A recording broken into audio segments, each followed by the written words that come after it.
はい、皆さん、こんにちは。ケセンライフアート、ケセン暮らしとアートという、タイトルでの、アーティストインレジデンスプログラムを実施しているこのプロジェクトの今日は、プレゼンテーションを行いたいと思っています。私はこの、プロジェクトのディレクターを務めております、日沼と申します。今日は、長時間になりますけれども、よろしくお願いします。まず最初に、プロジェクトの、ご紹介をさせていただきたいんですけれども、この気仙、ライフアート、気仙暮らしとアートというタイトルで、昨年2020年に、このオンラインでの、アーティストインレジデンス、アーティストが、この気仙と言われる岩手県の気仙地区に、バーチャルな形で、オンラインを通じて、リサーチ、クリエーションをして、それを私たちは今回こういった世界的パンデミックの中で、レジデンシープログラムを実験的にやってみようということで、そういった手法で、昨年の夏から、バーチャルな滞在制作ですかね、あるいはバーチャルとまた違ったリサーチ体験、制作体験をアーティストにしていただき、それを、気仙地区の人たちと、共有し、その創作体験を、この、いろんなこう文化的な、広がりにつなげていきたいと思いで、行ってきたプログラムです。で、今日は、今日と明日の2日間になりますけれども、この7月から、行ってきた、アーティストインレジデンス滞在制作の、成果を、このオンラインイベントを通じて、皆さんにお伝えしていこうと思っています。まず今日はですね、今回4人のアーティストが、創作活動をしました。そのうちの3名のアーティストに、今日は前半の方でそれぞれの活動を、お話をしていただきます。で、4人のうちのもう1人の方は、明日の午前中にプログラムをしております。で、今日はこの後、ハイメ・パセナさん、フィリピンから参加、小牟田祐介さん、日本の、アーティストですね、小牟田祐介さん、そして、アイガールス・ビクシェさんの3名に、発表をしていただく予定にしております。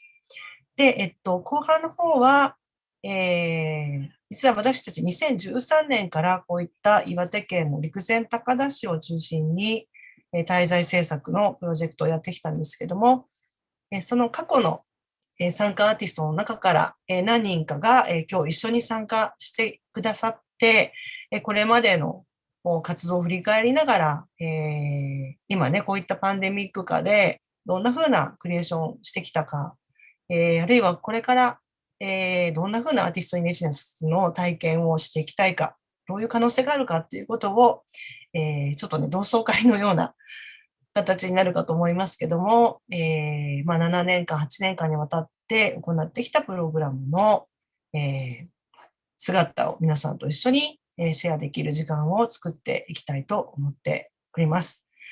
で、まず、プレゼンテーションを始める前に、ちょっと画面上ですけれども、アーティストと、それから、我々のスタッフを紹介したいと思っております。ぜひ皆さんカメラをオンにしてもらえたら嬉しいんですけども、まず今日プレゼンテーションをしていただく、ハイメ・パセナさんです。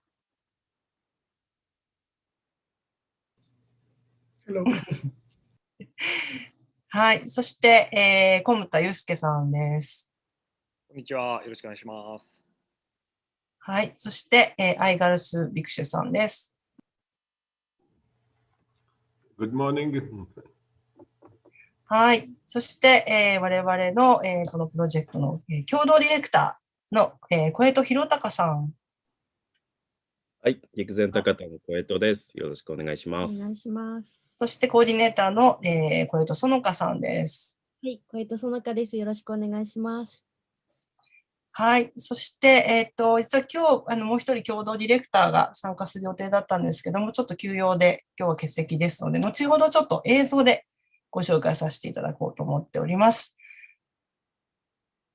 そして、今日はですね、お二人の通訳の、にお願いをしております。池田聡さん、そして、ジェイミー・ハンフリーズさんです。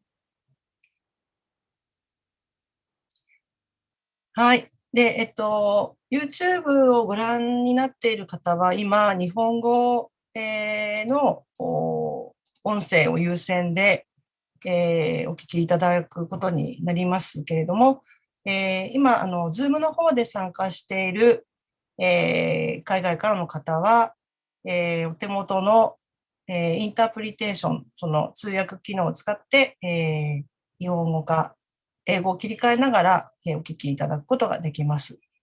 で、そのためにちょっと私たち、かなりゆっくりめにお話をさせていただきます。で、ちょっと途中、この通訳機能で少しこうタイムラグが出てきてしまうところがあるとは思うんですけれども、そこはぜひ多めに見ていただいて、ゆっくりお付き合いいただければと思っております。はい。そしてちょっと今日今画面に出てませんが、もう一人、広報をいろいろ担当していただいている及川さんも、今日バックにおります。で、このみんな今日この後後半でも参加してくださるアーティスト全員で、このプレゼンテーション、成果発表会を今日は、楽しい、今日と明日、2日間で楽しんでいきたいと思います。よろしくお願いいたします。はい、それではですね、まず、3人のアーティストのプレゼンテーションの前に、共同ディレクターからの、メッセージが届いておりますので、ちょっと映像でご紹介したいと思います。一旦、発言しないアーティストたちは、カメラとマイクをオフにお願いします。では、ちょっと画面を共有して、メッセージをお伝えしたいと思います。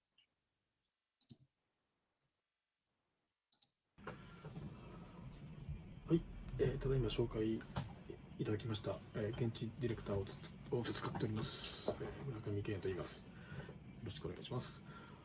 本日はですね、急遽参加できなくなってしまいまして、今まで準備していただいた方々、本当に申し訳ございません。このようなビデオレターという形でですね、参加させてもらうこととなりました。よろしくお願いします。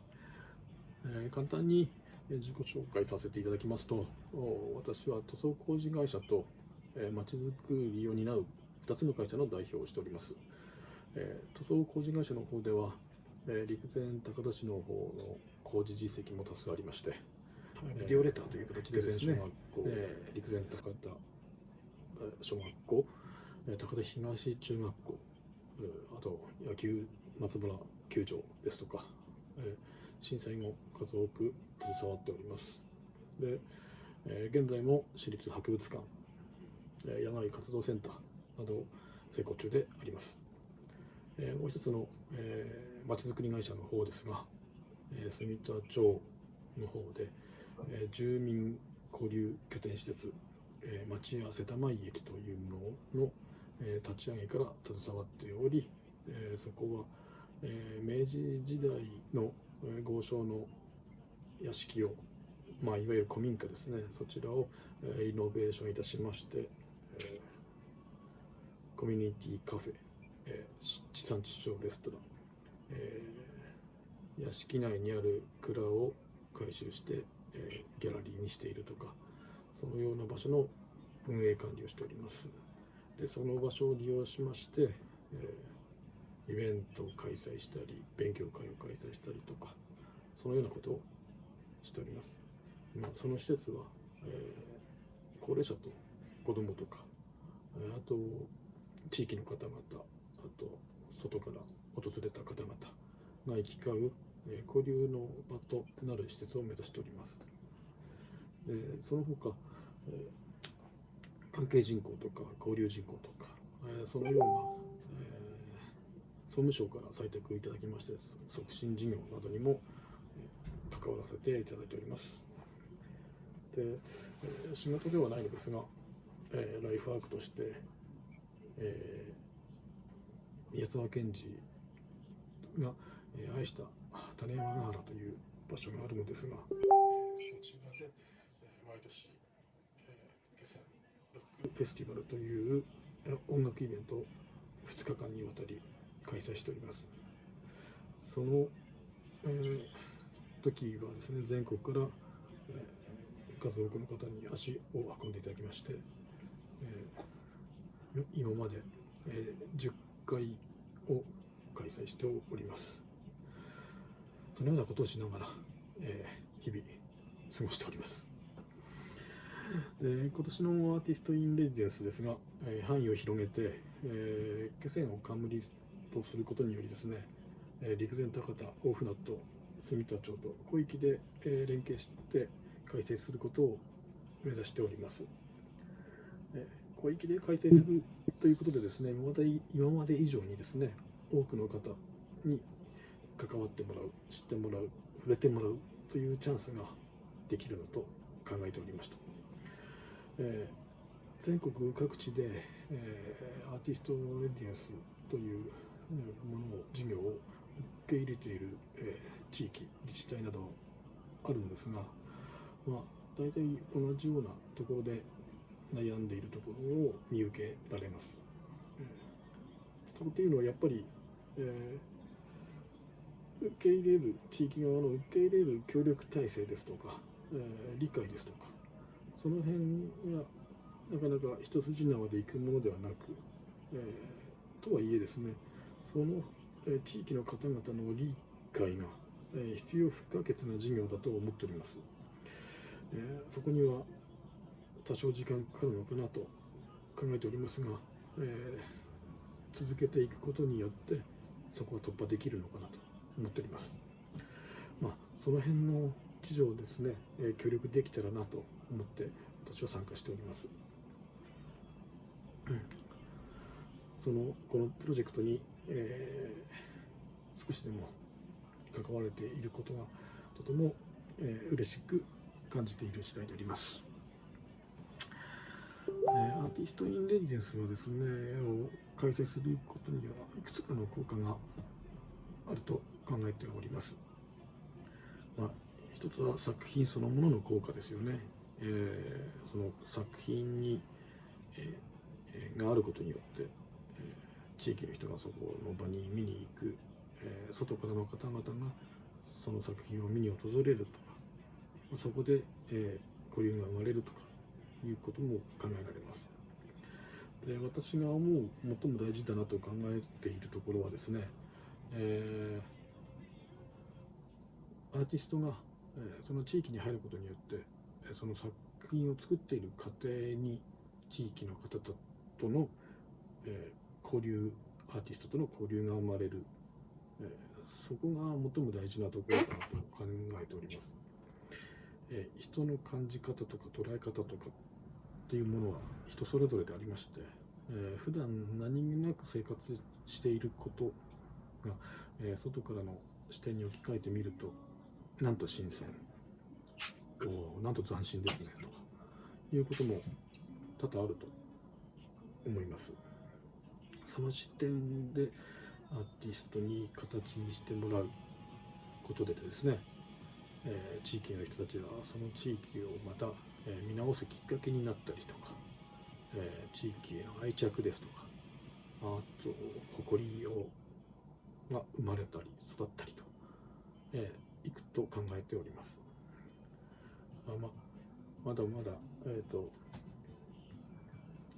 不備考えていますが、なんか凝り固まった考え方の地域もあるっちゃあるのですが、そんなところにも、打破できるといいますか、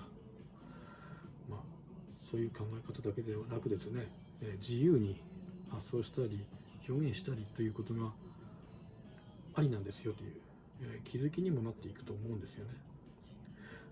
なんといってもですね、この先を担う子どもたちが、未来は自分たちの手で作り上げていくという意識が刷り込まれていく、そういうきっかけとかフックとかになってほしいなと思っております。そしてなんといってもですね、自分自身がこのアートの世界というか、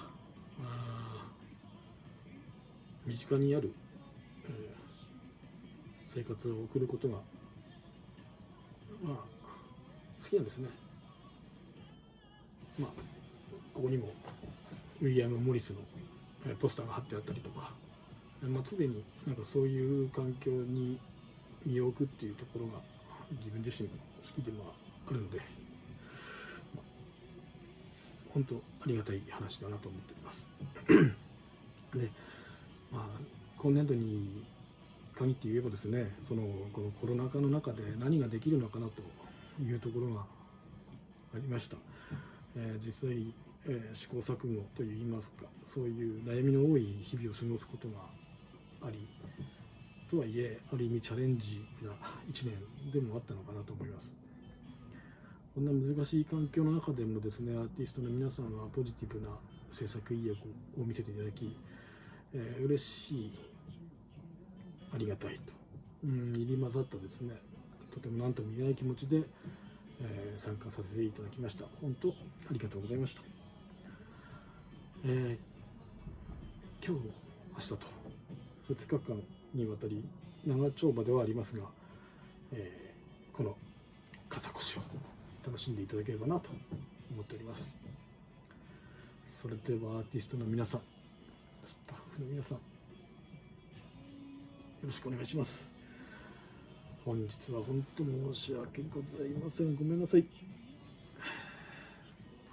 正解を記念しております。そして何といっても対面での傘越しを楽しみにしております。では皆さん、あとはよろしくお願いします。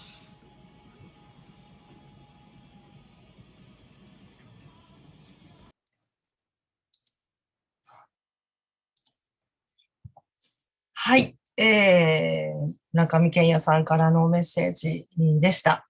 ちょっと音声が低くて聞き取りづらかったと思いますけれども、はい、思いは伝わったのではないかと思います。で、ちょっと補足なんですけれども、ちょっとこのイベントのタイトルを傘越しっていう風につけて名前をくださったのがこの村上健也さんなんですけれども、傘越しというのは、この気仙地区含め、岩手、東北でよく使われている言葉で、農作物のね、収穫の、お祝いをする、お祭りのことだったり、あと打ち上げ、何かのね、もうこうイベントが終わった後の仲間同士の打ち上げっていう意味があるそうで、このアーティストインレジデンスの成果発表にすごくふさわしい名前じゃないかっていうふうに提案をしていただいて、この傘越しというタイトルをつけています。で、村上健也さんお話が、ちょっとあったと思うんですけれども、地域で、気仙ロックフェスとか、音楽、ロックフェスですとか、あと、コミュニティの、カフェを、レストランを運営されたりとか、本当いろいろなクリエイティブな仕事をしておられる方です。また後ほどちょっとお時間があったら、ウェブサイトも紹介したいなと思っておりますが、こういったメンバーで、コーディネーター、ディレクターというよりは本当にアーティストと一緒にこう、伴走しながら、このプロジェクトを作っていく仲間からのメッセージということで、ちょっとね、お時間いただいて、お聞きいただきました。ちょっと長くなりましたけども、こちらのスタッフからのご挨拶は以上とさせていただきます。それではここから、いよいよ、アーティストの、発表をしていただこうと思っております。はい、それでは、まず一番最初に、ハイメ・パセナさんからの、発表をお願いしたいと思います。よろしくお願いします。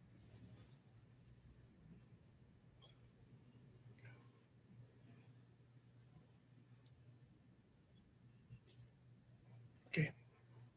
Can you see my screen?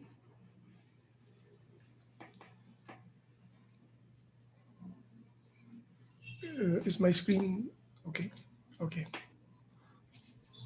見えてます。 Good afternoon. My name is Jaime Pasena. And today I will present to you Kono Basho, which is the story that I've been developing since last year.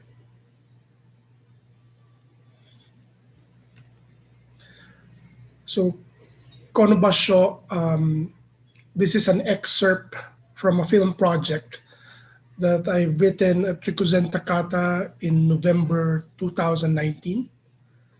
And during the pandemic last year, I developed it under Ricky Lee writing workshop, script writing workshop, also online here in Manila. And then for this year and last year, November 2020 up to this year, January 2020, consulting with KESEN AIR, I have developed some parts of the story and still developing it. The aim is to produce the film, to create the film in Rikuzen Takata, hopefully after the pandemic. So this project presentation is all about the story. As an artist in this residency, my main focus was to write. And for the past year, this is greatly centered in Rikuzen Takata, a story in Rikuzen Takata, and my memory that was transformed into this story that I have written, that I'm about to tell you. This is fictional, and part of my concept today in presenting is to encourage everyone a sense of quietness, a sense of stillness and calmness in reading.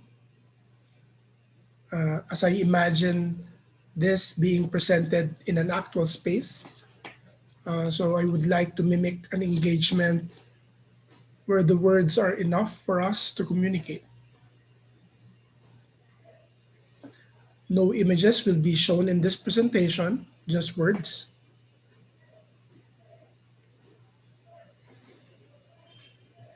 But I hope the words are enough to show you the story.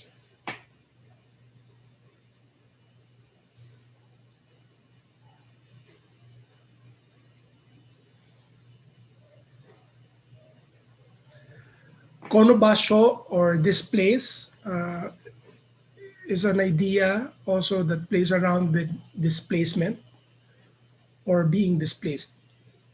So being moved.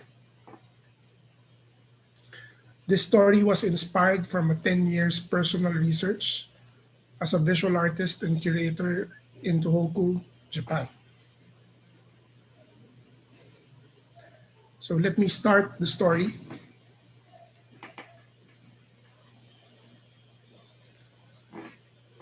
Sequence 1, interior, Shinkansen. Emmanuel Rolando Bautista Jr., or Errol, is a 27-year-old Filipino dentist, is inside a Shinkansen, or a bullet train, on his way to Ichinoseki Station. He is eating an apple, listening to his Spotify playlist as he looked outside a window of the fast-moving train.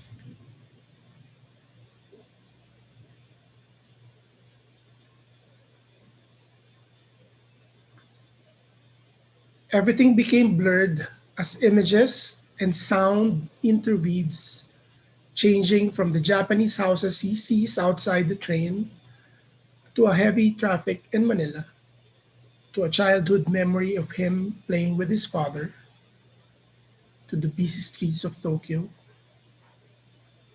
to the colorful lined-up vending machine in Disneyland, changing to the different TV programs in Manila, then to a memory of his mother crying. Cut to a memory of his junior high school graduation, the sound of Japanese people talking,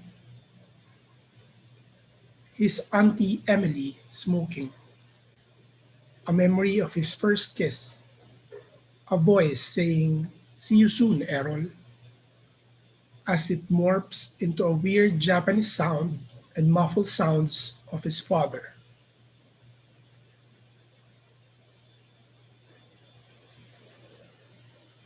Another bite from the apple, a window view from their house in Manila as a car moves away, then back from the fast moving train where Errol is seated,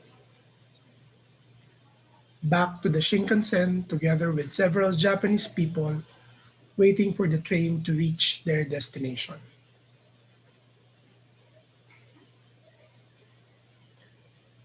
Sequence 3 interior, day, car. Errol arrived in Ichinoseki Station. His Auntie Emily and Auntie Emma, elder sisters of his father, was waiting for him.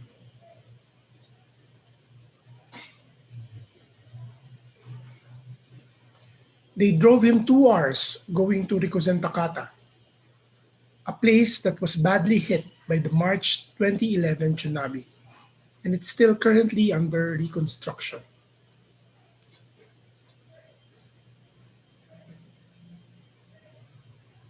Inside the car, Inside the car, they discussed the details about his father's funeral and reminded him to sign some legal documents of the properties that his father left for him.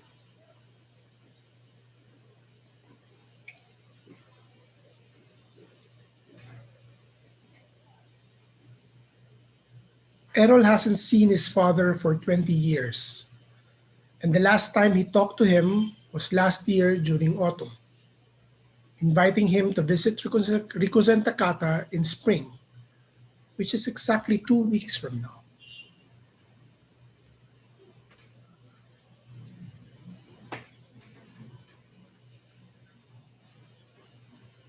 And to a memory of his mother crying. 4. Interior, day, room. Leslie, Errol's mother, handed him a small box. She said, "Open it on the plane. Your father wanted you to have that when you travel to Japan, just in case you change your mind in visiting him."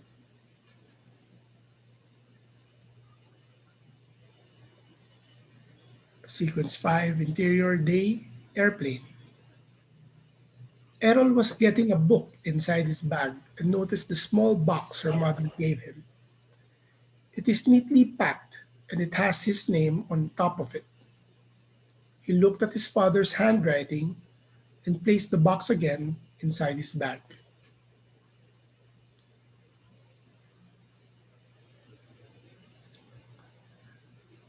6. Interior, day, funeral house.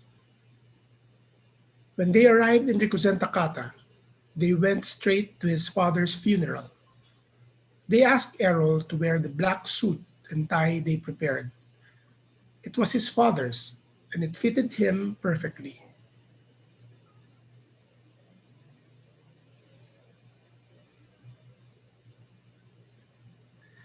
Inside, they met his Auntie Ella, the youngest sister of his father, who is also a nun in a Catholic church in Ofunato, where most Filipina wives converge.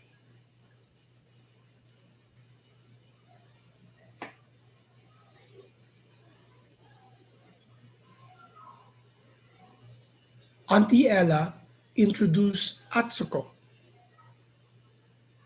the second wife of his father.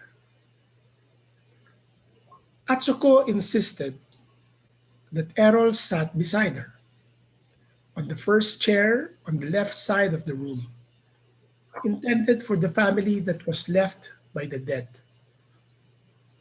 From this gesture, some guests looked surprised, but Errol did not understand why.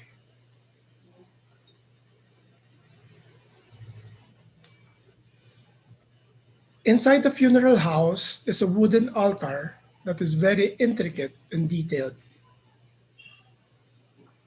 It holds the urn of the cremated body of his father, and on top of it is a flat TV screen that played a slideshow of photographs of his father in Japan and some of his father's old photographs when he was a kid that Errol assumed came from his aunties.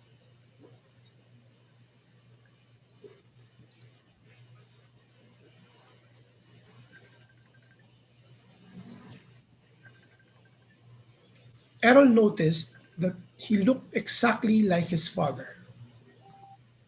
This was echoed by Atsuko telling him that he looked exactly like his father.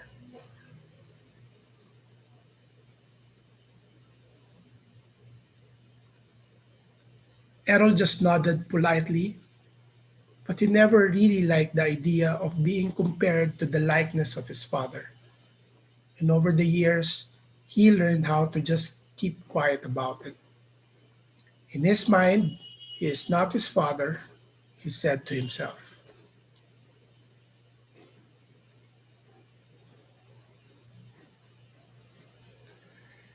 Errol looked at the photo slideshow. The quiet sound inside the room became muffled again.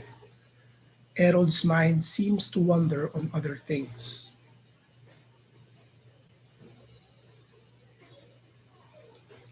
As the slideshow continues, we hear the same muffled screaming sound of his mother, a happy birthday song, his graduation theme, some Japanese sounds he cannot understand, Voltes 5 theme song, busy streets in Manila, news about the tsunami, a muffled sound of his father's voice, then back to the quiet sound of the room where he's in, still looking at the images of his father's memories as Atsuko gestured for him to stand up.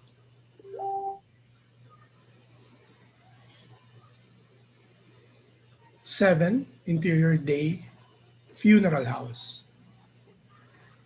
Errol met a lot of his father's colleagues and friends who visited the funeral to pay their respects. And one by one, they tried to speak in English and told beautiful things about his father. All of them handed him an envelope with cash that he immediately gave to Atsuko. Some of them spoke in Japanese, and Atsuko translated with either of the three sentences. Our deepest condolence. We miss him. Your father is a great man. Or sometimes she just nods for assurance that it is the same as what others have expressed.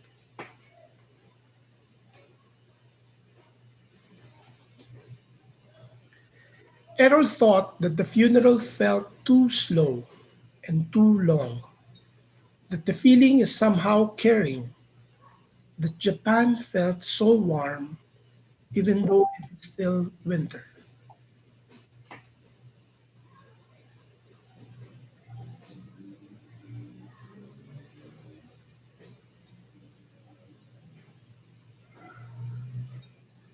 8 Interior Day Funeral House.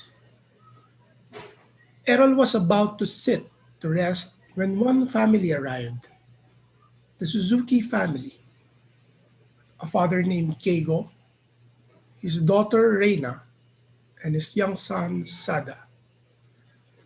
Errol immediately noticed Reina, the first girl he saw today in Rikuzen Takata, and he thought she was looking directly at him, smiling. Errol's initial impression was that she has perfect white teeth. It reminded him about her mother's warm, beautiful smile.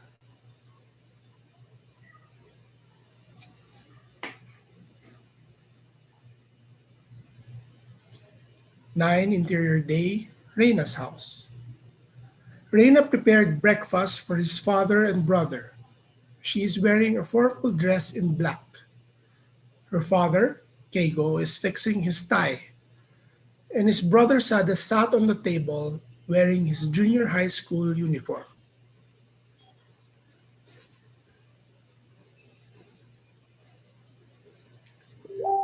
Reina placed two envelopes in her small bag. One came from his father with money on it, and another one is an envelope with postcard in it.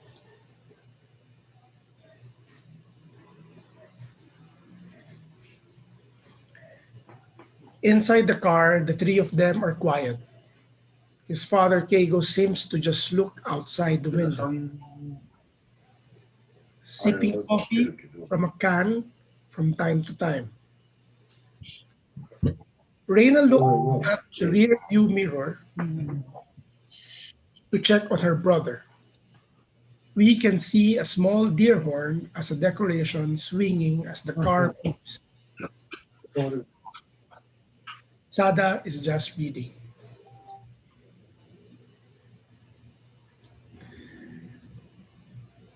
Reina took out the envelope from her bag and also took out the envelope with a note for Errol inside her bag. She looked around the room and saw Errol looking at her. She blushed a little and felt so excited to see him. She smiled, forgetting that Errol don't know who she is.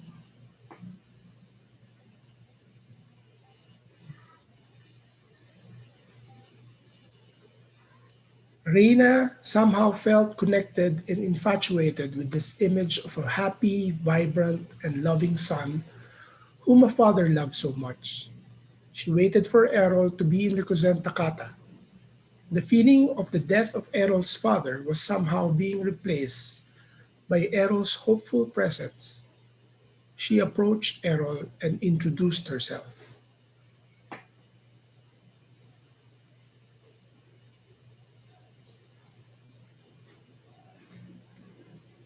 Reina handed Errol the envelopes. As Errol bowed down and said thank you, he noticed his name on one of the envelopes. Errol looked at Reina with curiosity, and Reina smiled and bowed and moved away. Errol gave the envelopes to Atsuko, and Atsuko returned the one with his name and told him to open it later.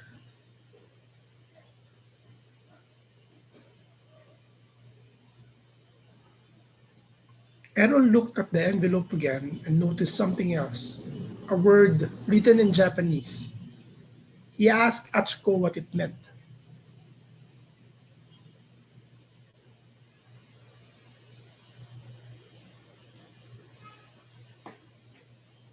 Atsuko spoke in her usual soft voice that only Errol can hear.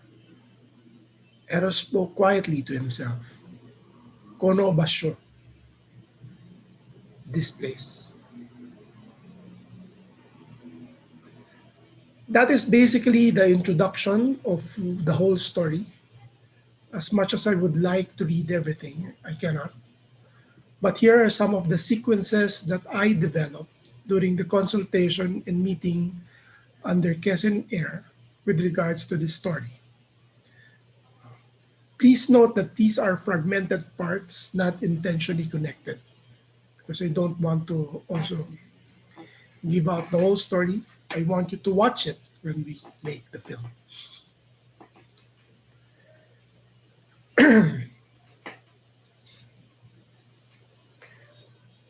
As you will notice, colors also is being represented. The color change represents the season, the change of season in each slide. Sequence 20, exterior day, Quezon River. Reina and Errol went out the car and stood in front of a river. Reina kept apologizing while wiping her tears with her jacket. Errol offered his handkerchief. Both of them just stood beside the river for a while, not saying anything. Then Errol noticed a salmon fish floating on the riverside. To break the silence, Errol asked Reina about the fish. Reina said that her mother once told her the story about salmon swimming across the river, trying to get back to their place of birth. It is important for a salmon fish to return before their death, to reconnect with their past.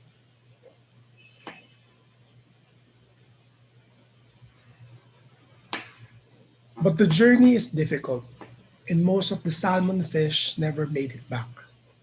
Reina returned the handkerchief, but Errol insisted for Reina to keep it for now. Errol asked Reina about her mother. Reina just looked at the water and then started to go back to the car where Errol followed.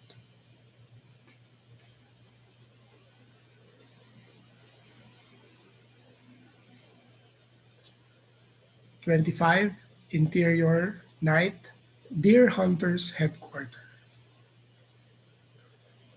Reina and Errol arrived on the Deer Hunters Headquarters, which is a small garage with a multifunction heater and oven that you can actually cook on top of it.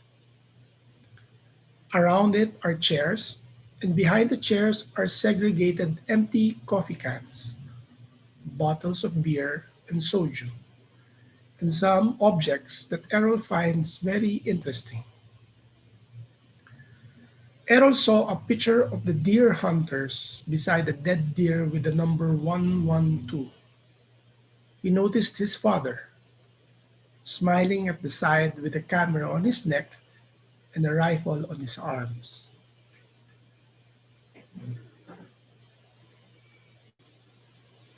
Most of the members, who are Japanese men ranging from early 50s to early 70s, are already there circled around the heater. Reina introduced Errol, and he was greeted with either a hug or a handshake or a bow. Majority of them visited the funeral, but some are new faces. Reina handed them a plastic full of apples as a gift and gestured that it was from Errol. They all bowed, but Errol actually didn't understand what was happening.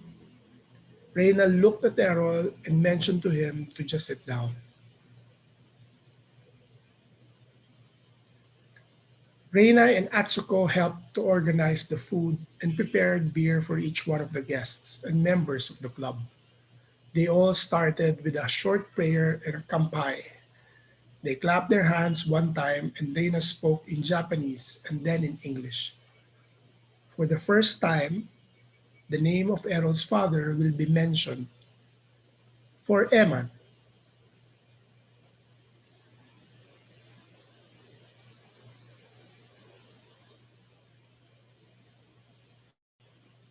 One by one, they all shared stories about Eman and also about what happened in their city. They mentioned about their group and how his father joined them after the tsunami. As Errol listened to all of their stories, inside him more questions about his father grew, and also more answers are being revealed as well. His emotions are confused.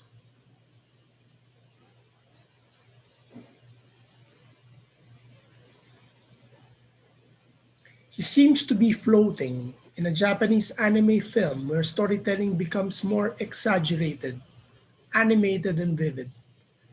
Errol kept on drinking. He was enjoying this, but also somehow he felt hesitant to accept all of this. The more he drinks, the more he felt he was watching from a distance, as if flying, far from where he stood.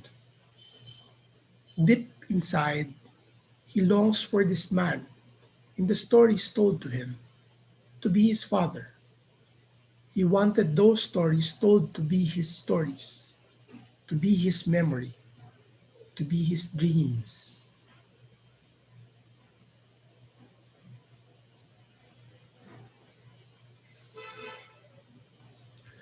"30, interior, night, Shishiodori, Deer Dance, headquarters.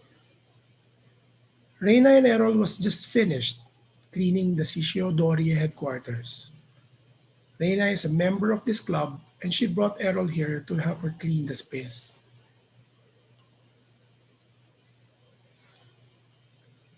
Reina demonstrated how to put on the intricate multi-layered costume of the Shishiodori and how to properly wear it.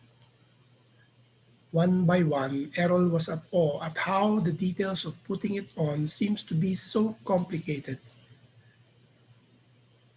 Reina did not put the mask on because it is heavy, and so she started to perform.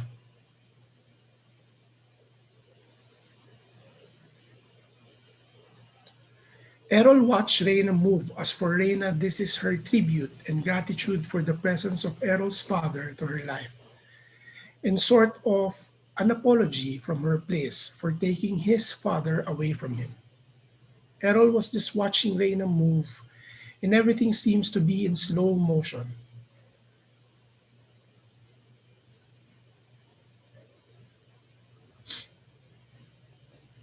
Both of them did not notice tears coming down from their eyes.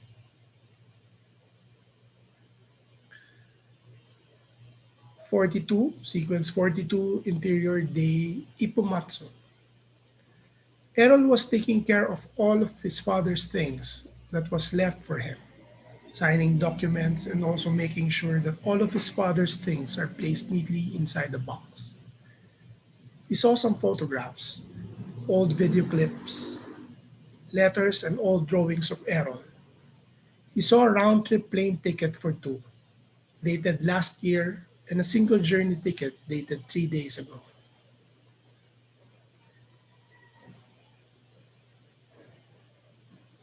Errol saw a similar box that her mother gave him before going to Japan. He opened it and saw lots of postcards.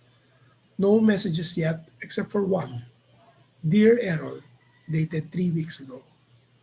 But the message was incomplete.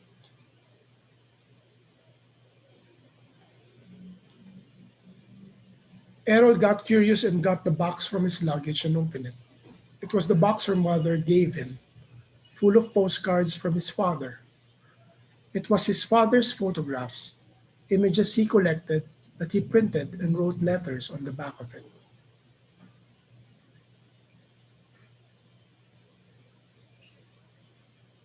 We now see Errol as the 8-year-old kid again, staring at a lone pine tree in the middle of a wide space being reconstructed near the sea.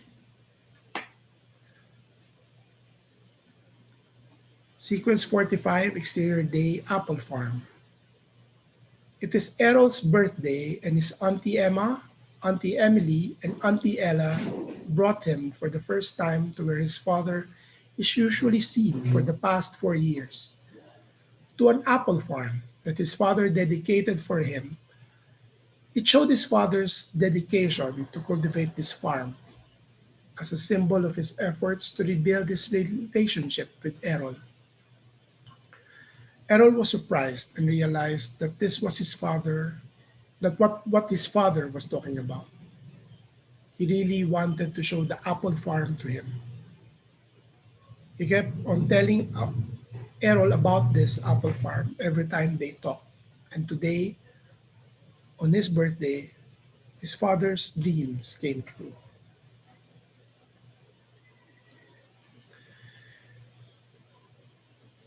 Takata Castle Grounds, Sequence 50, Exterior Day. Reina brought Errol in the Takata Castle Ground. She showed her the developing city of Rikuzen Takata. She told him that despite the rage of the sea, that day of the tsunami, people here have always been hopeful. That the city is not about the tsunami, but about the people that lives and breathes in each part of her hometown. Both of them are now in front of the shrine, bowing their heads, clapping their hands as they close their eyes and wish. Here we see ginkgo leaves all over the ground, covering the whole ground in yellow, a symbol of the changing season in Rikuzen Takata.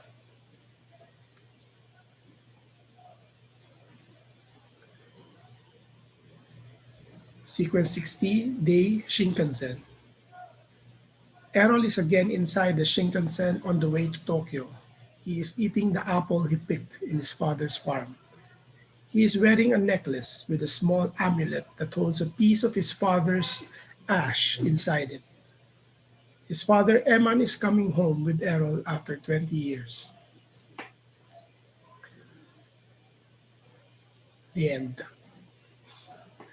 So thank you. I hope it made you curious about the story.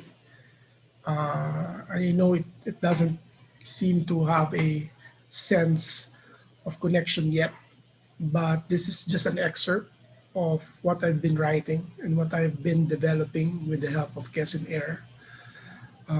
Some developments with regards to the images are actually added on the story, and also how I can translate it more in relation to connecting with the Japanese audience. So I hope next time that I present this to all of you in the public, it will be the actual film itself, or at least the teaser. Thank you. This is Jaime Pacena for KESEN AIR and for my project Kono Basho, this place. Thank you.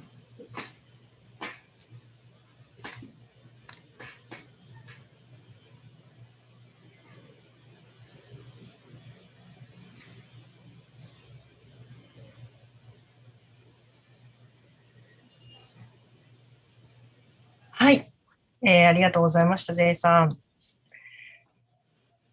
以上で、ジムさんのプレゼンテーションでした。すいません、ちょっと今 YouTube ライブをお聞きの方々に、実はちょっと私たちの、システム上の理解が及ばずですね、ちょっとオリジナル音声のみが聞こえている状態になっています。で、YouTube ライブをご覧の方には、今なんとか、字幕で、少しフォローアップさせていただいていました。で、もしここから、実際にご自身で音声で通訳をお聞きになりたい方は、今、YouTube ライブのチャットの方に、メールアドレスを、お出しします。でそこに、YouTube、Zoom の方に、入って、聞きたい方へのリンクを、その後、メールに返信をさせていただきます。ちょっとセキュリティの関係で二重チェックをしたいと思いますので、ちょっと、ご面倒ですけれども、通訳をお聞きになりたい方は大変申し訳ないんですけども、これからお出しするメールアドレスの方にご希望の、ご連絡をいただきたいと思います。はい。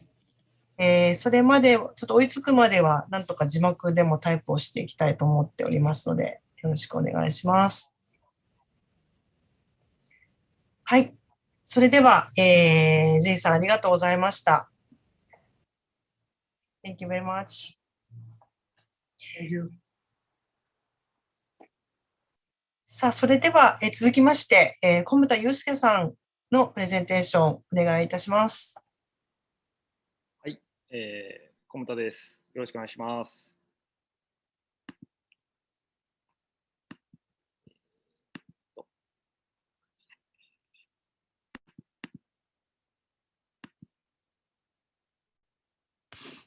はい、小牟田です。よろしくお願いします。ちょっとゆっくりめに話した方が良さそうなので、ゆっくり進めたいと思います。聞こえてますかね？大丈夫でしょうか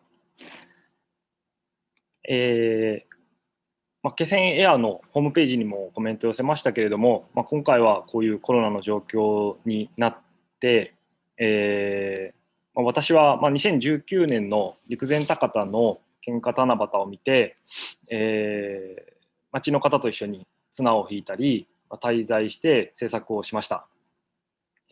それに引き続き今年、2020年も参加させていただいています。また、見たいものを見に行って、話を聞きたい人に聞きに行ったりとか、自然な表現の始まりを、行動に移せなくなるということが、アーティストにとっては手も足も出ないなと、思っていたところでした。ただ、去年から連絡を取り続ける中で、それでも祭りは止まらないっていうことが、去年確認できて、これからもずっと、祭りは大丈夫なんだろうなというのも思って、頼もしくというかワクワクした、去年の、対応でした。で、アーティストレジデンスというのはさまざまな人と、想像力をつなげて、表現のトライアルを行う場だと思っているので、このような事態こそ、新しい視点を獲得するチャンスなんだなと思っています。でそれで、私のリサーチなんですが、先ほどから申し上げているように、陸前高田の動く七夕、喧嘩七夕というお祭りがあります。七夕は日本全国で行われる行事ですが、陸前高田の七夕は見た目が特徴的で特別です。そんな陸前高田の七夕を2019年に引き続きリサーチしました。Zoom によって、現地コーディネーターの小江戸さんとの会議や、喧嘩七夕に関わる地元の方とつなげていただいて、現在の祭りの問題や今年のコロナでの中止のことっていうものを、いろいろ教えていただきました。人のコミュニティによって、形作られる喧嘩七夕っていう祭りの現在の難しい点も、率直に聞くことができました。今ご覧いただいているように、こういった形でですね、小江戸さんはご夫妻ですけれども、お二人でこの PC を携えて、アーティストをいろんなところに連れて行っていただきました。はい。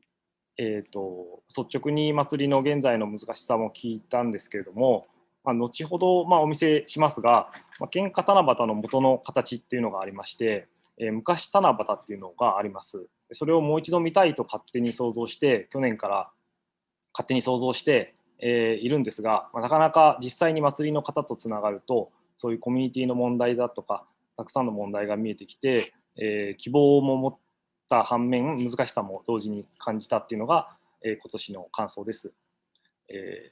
その後ですね、その祭りの方と一緒につながって、これがネットでつながる、良さだとは思うんですけれども、震災以降の準備が進む気仙中学校に、現在七夕の出汁、そのお祭りの部材ですねが、一時保管中とのことで、立ち入り許可をもらいに見に行くことになりました。気仙中学校の卒業の3名と、お祭りをやられている方ですねと一緒に同伴いただいて、さまざまな世代の方の思い出話を聞きながら巡るという、特別な機会にも恵まれて、非常にこのオンラインだったからこういうスピーディーにできたんではないかなとも思ってます。これが気仙中学校ですね。で、保護のために出入り口とか窓とか網がかけてあって、学校の校舎なんですが、メインエントランスにこの祭りの材料が整然と積んであります。震災以降にするためなので、いろんな被災物がいろいろ置いてある状態にはなっているんですけれども、こちら見ていただくと奥の方にメインのところですねに部材が置いてあります。Zoom ではこのようにして、つないでいただきながら、校内を案内いただきました。こういった状態で見えておりまして、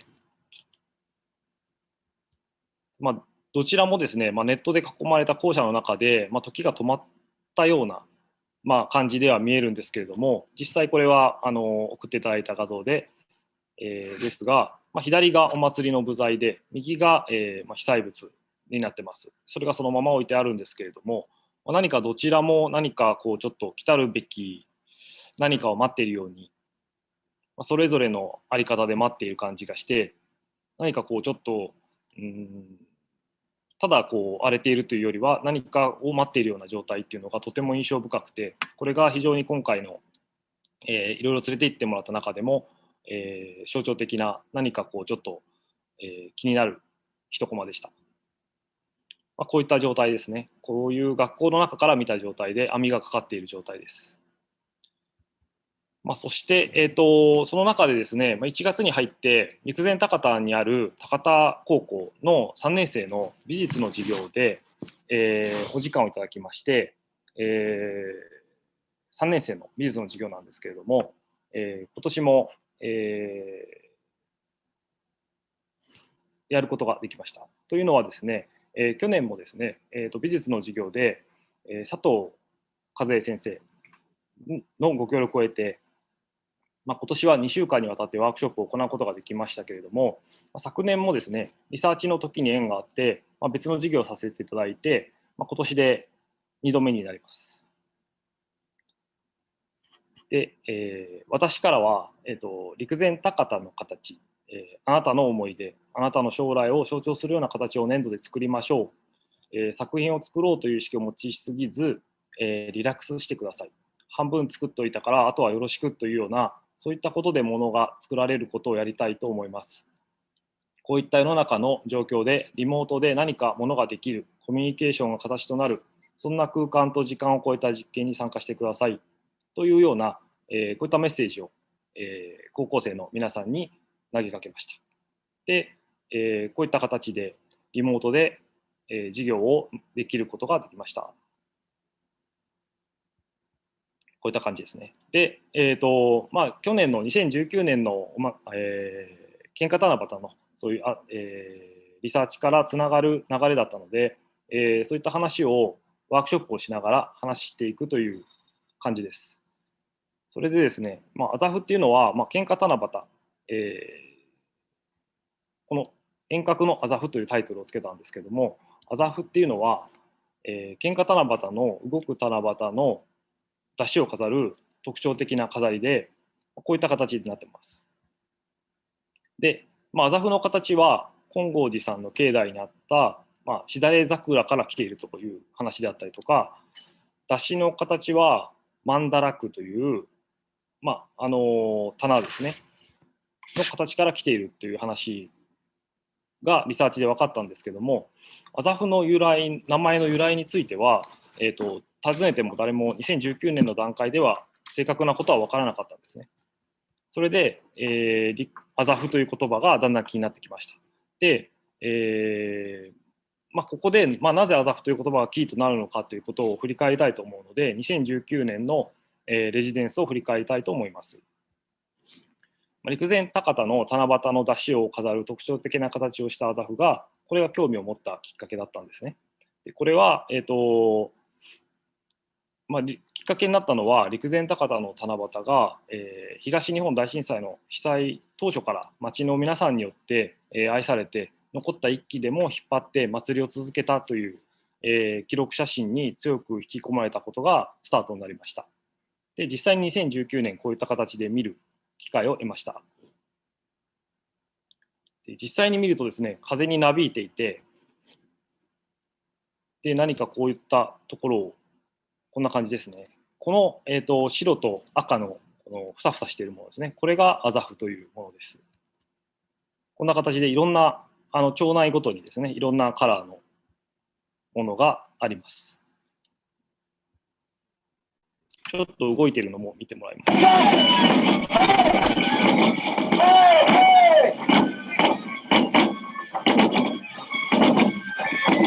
ういった形でですね、出汁が動きながら、太鼓と笛となりながら、ガサガサガサと揺れていくのが、これが動く七夕の特徴ですね。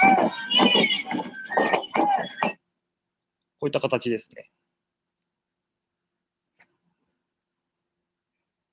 だんだん見てくると、僕にはなんか、大きななんかこう虫のような、この七夕、いわゆるこの上の部分の、竹の部分が、皆さんが、っていうか全国の、日本の皆さんがこう竹にこうお願い事を吊るしていくような七夕っていう感じなんですけども、それがなんかだんだん触覚にも見えてきて、なんか大きな虫とか精霊にもなんか見えてくるような感じがしてきて、とってもなんか不思議な気持ちになりました。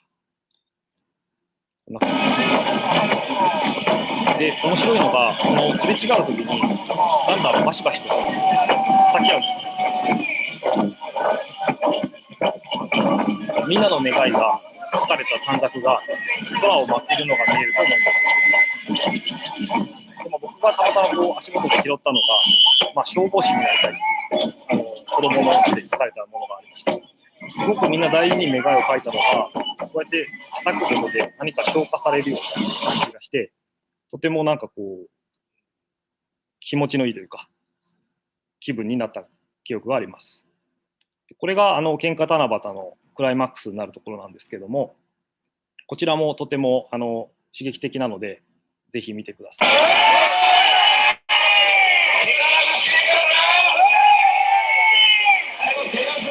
こうやってこう止めてですね、ちょっと飛ばします。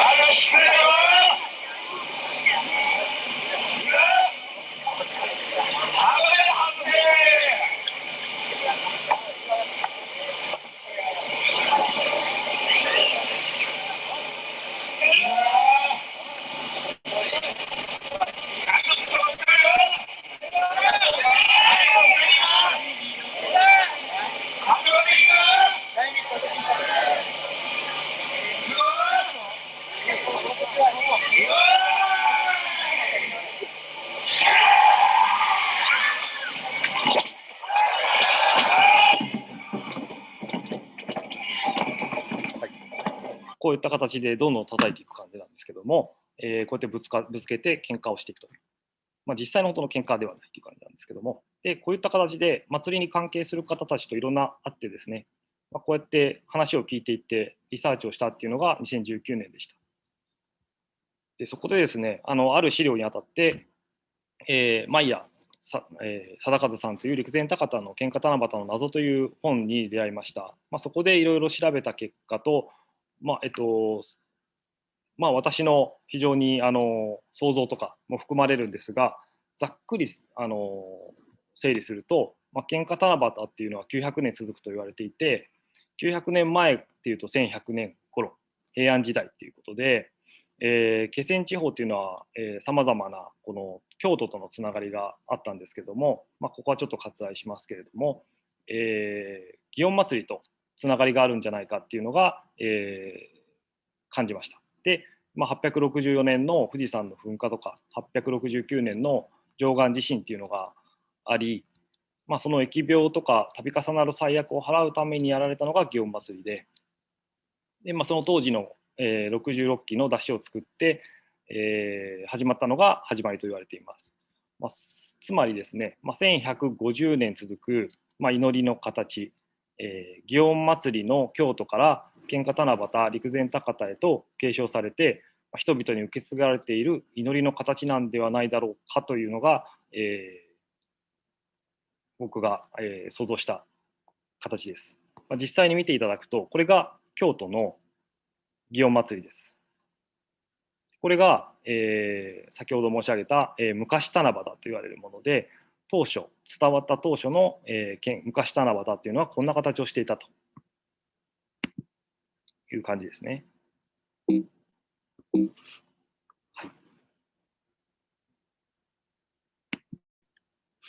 ちょっと一旦停止します。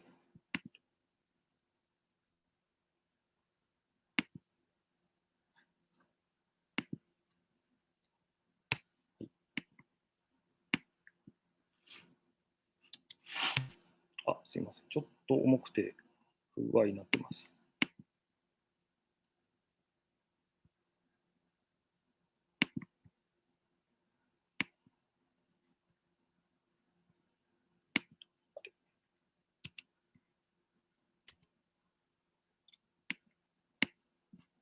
よいしょ。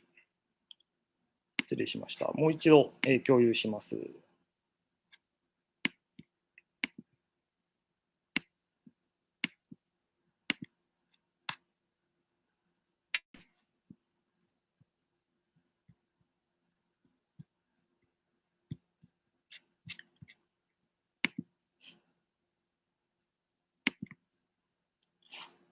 大丈夫でしょうか。今見えてますでしょうか。失礼しました。それでですね、2019年の、リサーチを経て、アザフっていうのは何なのかっていうところになるんですけれども、私はですね、その家福はあざえる縄のごとしという、いいことと悪いことはより合わせた縄のように、交互にやってくるという、古事成語から来てるんじゃないかと思ってました。で、アザフ、より合わせるという意味ですね。で、このアザフっていうのをより合わせるっていうのをキーワードに、遠隔で空間と、体の身体の距離をなんとかより合わせてワークショップを考えたのが遠隔のアザフというタイトルをつけました。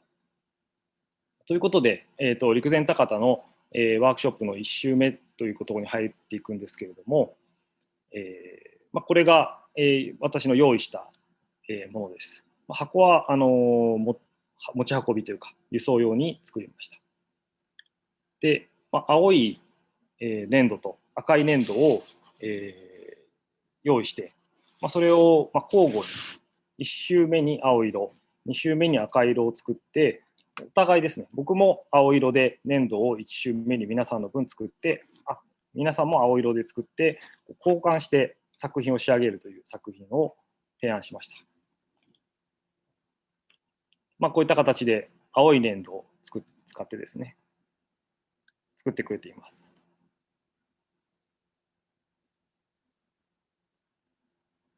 こういった形です。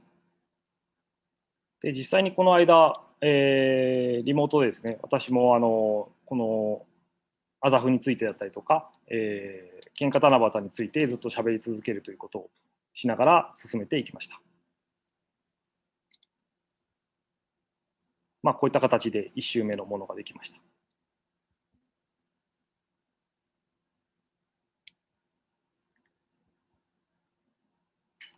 こういう形ですね。これを、包んでいただいて、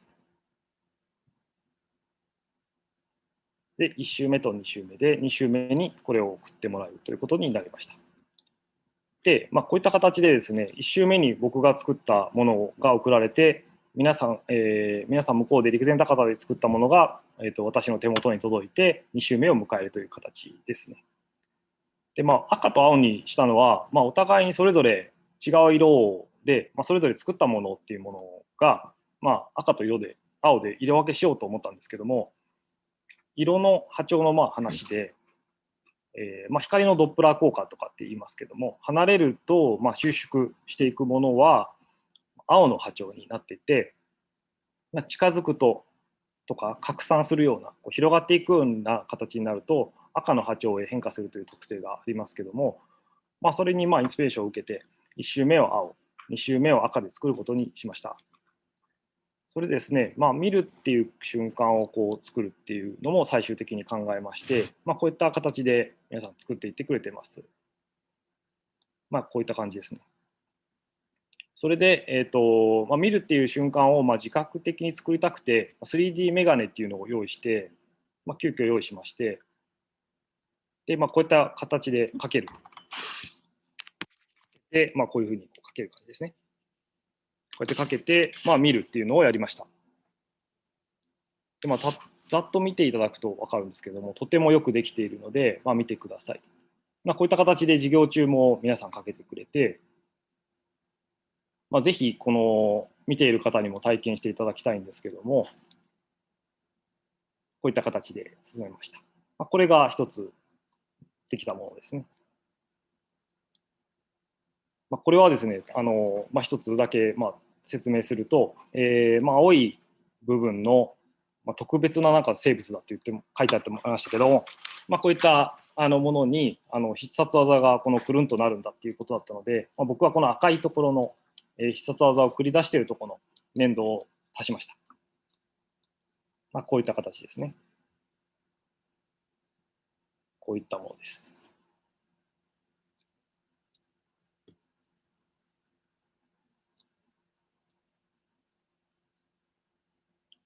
これは、赤いところと青いところでそれぞれ僕が作っているものと、高校生のワークショップ中に作ってもらったものとあるんですけども、パッと見どっちが私が作ったのか高校生が作ったのかわからないぐらいの感じになっているのが、面白いかなと個人的に思ってます。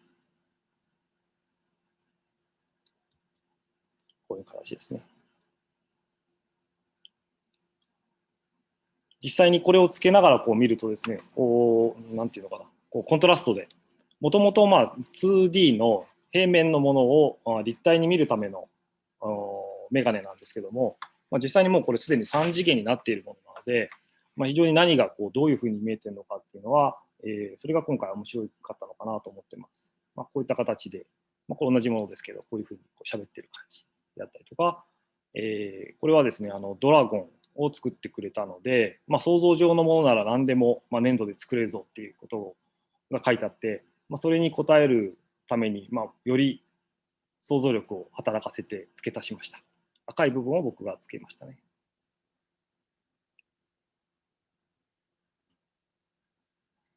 このように、いろんな、ちょっとそれぞれ1個ずつ気になるとは思うんですけども、こういったものを、私の問いかけに答えてくれて、また1週目の皆さんがこう作ってくれたやつに僕が答えるということもなかなか面白い機会でした。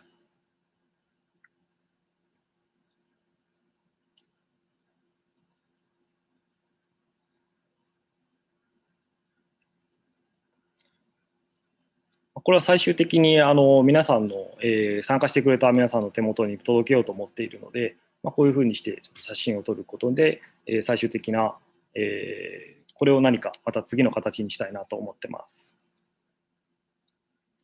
これなんかはですね、ちょっとブルーで作ってくれた、形に、交互にガラガラの形を入れるために、カットしてそれぞれ作ってみました。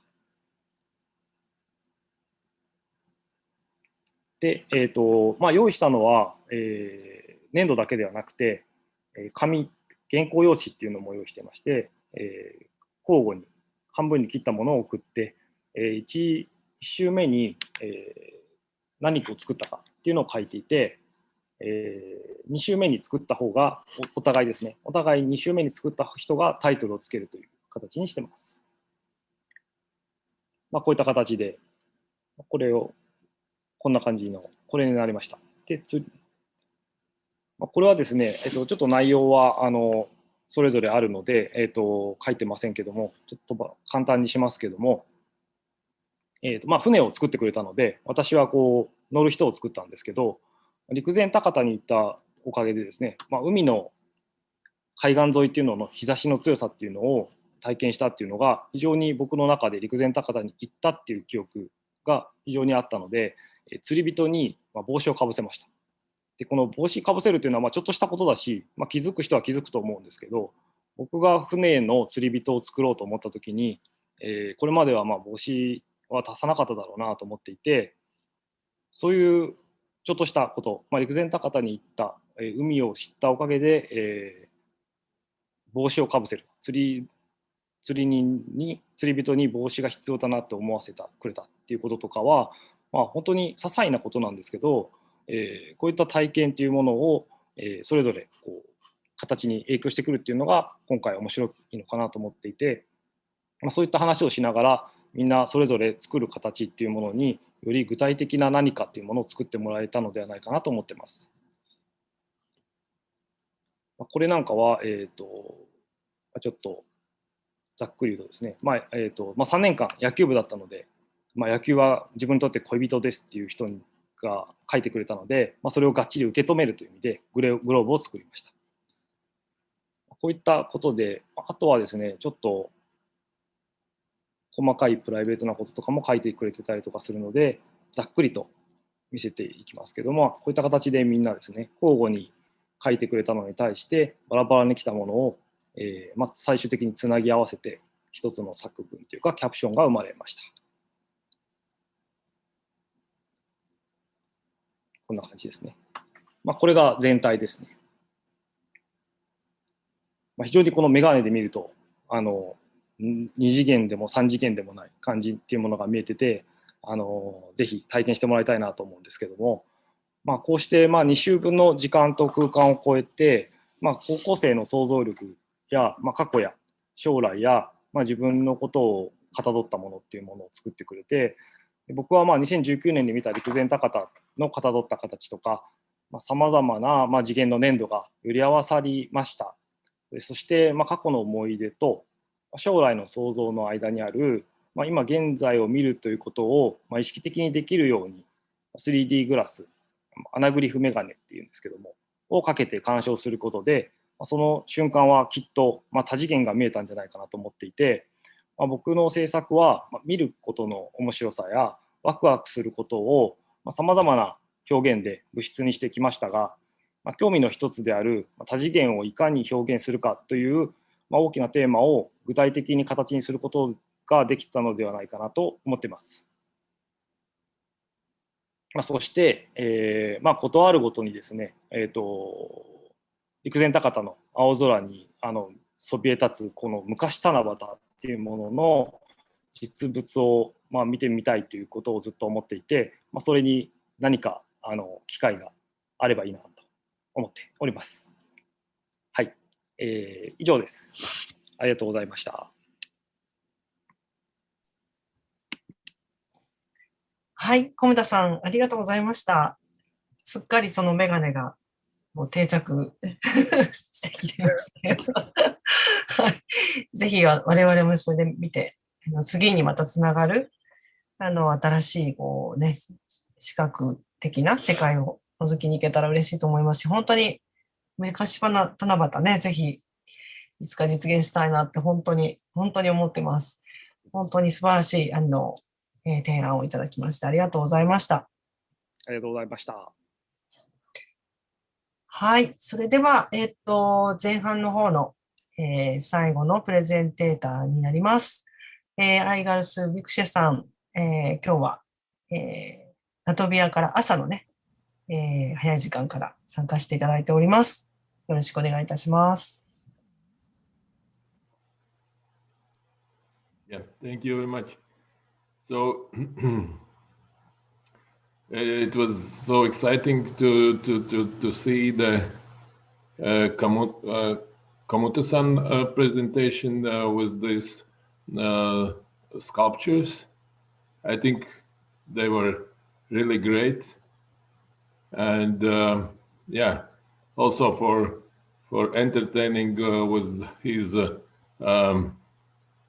look with the glasses. It was like yeah, nice reminding about like something futuristic.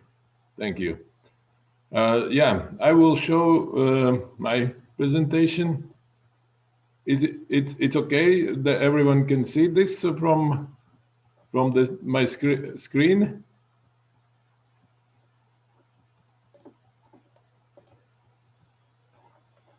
Yeah.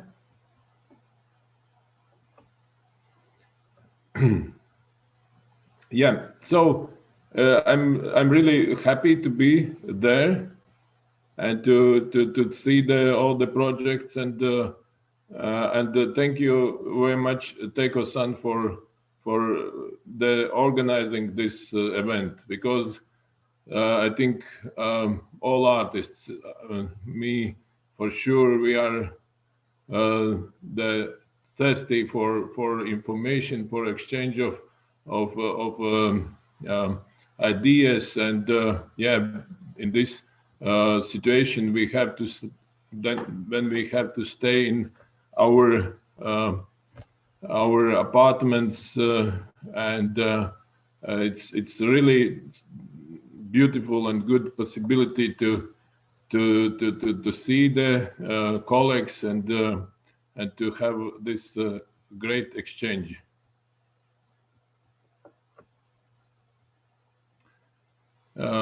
Yeah, I will tell a little bit about me. That like you see, I'm born in United not state, but USSR. It's a little bit different state as now we have, and I experienced the quite this situation when you when all the ideas what are moving the society are changed to something different. And I think for me as an artist, it's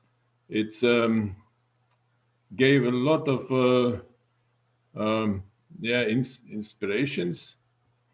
And I also, since I visited Japan,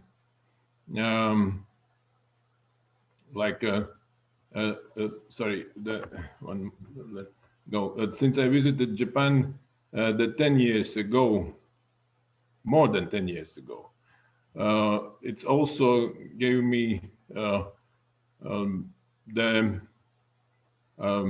lot of inspiration, and yeah, it's the kind of way how you understand that it's possible to look at the world with different intentions. Yeah, actually, I have to ask, do you see me? Because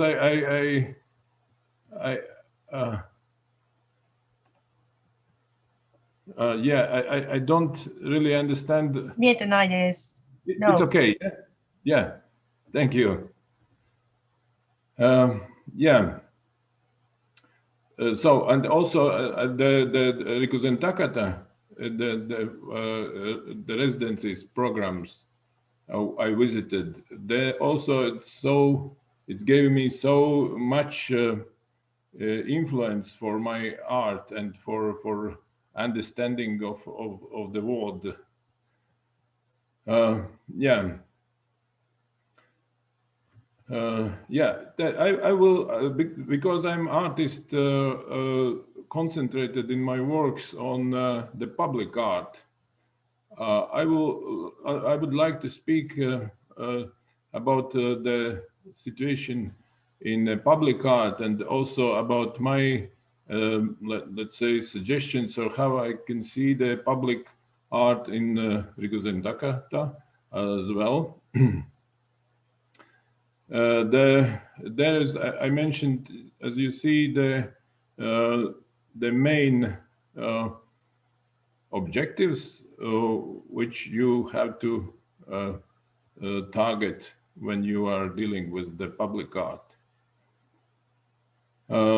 Yeah, the significance of the place. It's a really important issue.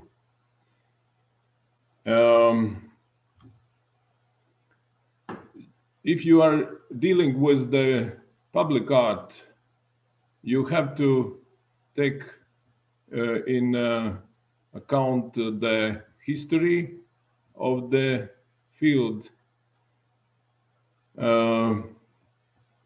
location is very important. And also you have to understand the locals' knowledge about the place, because they have their own history, their own associations about this history, and that's how the meaning for society develops for the art object or sculpture. Now, and this is the project. You can see the picture from Echigo Tsumari, where we Triennale, where Sorry. there was, Tigers. sorry? So, is it not the sharing? So, It's not sharing. Yeah. Okay, how? So how please try again. Or may I share your own? Yes, please. It wasn't sharing at all, or at the beginning it was okay? At the beginning. So please, you can, no, it's the, can you see the green button? Green. Yes. And okay. click this, Okay. and then. Okay, share, yes. Yes. Yes. Okay. It is. Now it's okay. Yeah. Okay. Sorry. Yeah. So I should begin from the very beginning, or it's okay? What have you seen? Have you seen any of the slides, or I should start from the beginning?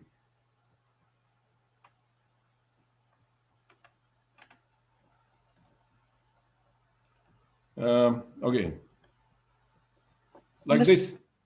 It's okay. Yeah, this is about. Yeah. Now it's okay. Yeah. Thank you. Okay. Thank you. Sorry. Yeah. Yeah. This the slide you can see. This is about the project we did for. I did for Echigo Tsumari Triennale. And there was the project was done in the small local village in mountains, and we worked in collaboration with the local people. We've developed some objects, household objects for people, in connection with the memories of the families living in this village. And yeah, I mean, there is for me always it's very important is the significance of the place. Yeah, this project we did in Riga in collaboration with Japanese artist Hayashi Yoshihiko, and that always for the public projects you have to serve community goals. You have to invoke interest from the community. This project was you see this onsen in the Riga public garden or park. We heated the water, and Hayashi-san got the powder from the volcano, from the Japanese volcano, and we mixed with the Latvian water, and people can attend it and take the public bath. Of course, we don't have the hot waters in Latvia, but we had to heat the water in the park. So, and the project was, I think, well, the people attended this public bath, and they spent. We had to organize the people to not to overcrowd this place, because it was the till 12 o'clock at the night you can come and stay in the park in the this location. Yeah. The founding is also very important for the public art. Yeah, you can rely on private funding, on local governments funding, on international funds. Like, for example, this project, this sculpture you can see, it's they came to the KESEN Takata because June's Hasegawa family supported the project to be there, this sculpture to be there. So it's very important to work with community, to work with interest of involved organizations and people to deal with the public art. This is about community and topical events for the community. This project particular is the sculpture related to the medics in the ward working in pandemia today, and it was fully supported by private persons and private firms to create this sculpture. There was no government support for this, because we had to. We reacted to the situation, and also when you are trying to get public funds, it takes time. But we wanted to react very quickly, and so we created this sculpture like in 2 months since we started to create this. And this is in Riga, next to the Museum of Latvian Art, National Art Museum. And yeah, it's of course the pandemic is in society there are so different views to this what's happening now. The reactions are also very different to the sculpture. And yeah, I think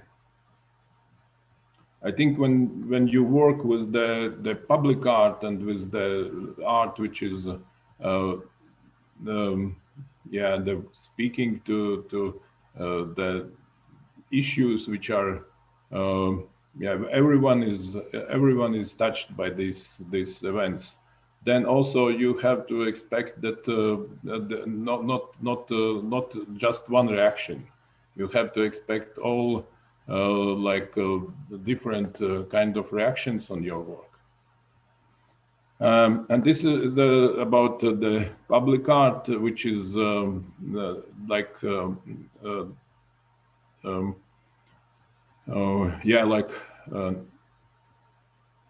that stays here for no, I don't know forever, but it's an object which is it's the metal and the wood, and it stays here for years.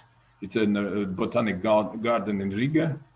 It's also that there is some interaction. The kids can go inside the house, and then of course you have to deal with maintenance. You need to take care about the way how you choose the materials, how you decide about what material would be used, and about the construction. You have to work with engineers to secure the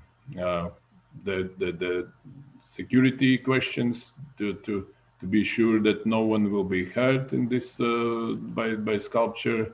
So it's also you have to account and take care about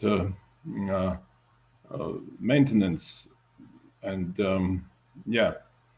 those issues I would like to say they are very important. Since like beginning is the community, the history of the place. Each place is so different. Each artwork, it looks very different. Sometimes I moved the artworks like from Finland. I created in Finland the artwork, and then it was shown in different locations. The last location was Manila Biennale, the red slide, and the context of the place, it adds so many context. It adds so many the people who are attending to see the sculpture. They are taking local myths about how they understand the situation, and what they add, the meaning what they add to the work according the space history, about according the meaning of their lives. It's so interesting how artwork is the creating the interpretations in the exact location. Yeah, and now I would like to talk about the more about the project I would like to develop in KESEN Life and Art project. And this is about the communication. I would like to propose the object with two screens and webcams, one in Rikuzentakata, and another in Tirumnieki Swamp Trail. It's the Tirumniek is the name of the place. The location is in nature, near the walking passages, where you can see the nature, the real times. On the screen you can see the reality from one place, you can see in another screen, and the both are exchanging images, and you can see some birds flying, some nature changing, lights changing, and you can see sometimes you can see people are passing, and you can like wave them. Yeah, you can meet some strangers somewhere far away, and yeah, you can be in touch with some people. Maybe you will never see them again. And yeah, I would like to do this object as independent in terms of energy. It should be like solary, the energized. This is the view from above to the location. Yeah, we have in Latvia, we have the land is pretty flat. We have a lot of ponds, a lot of lakes, and the areas where the trees are growing on the water in almost you can see how the vegetation is taking the part of the water, and it's also very yeah, like those places are very ecologically and free, and not so touched by civilization. Yeah, you see that the trail is 800 meters long. Also, it's interesting because by the development of this trail was supported by a Japanese company.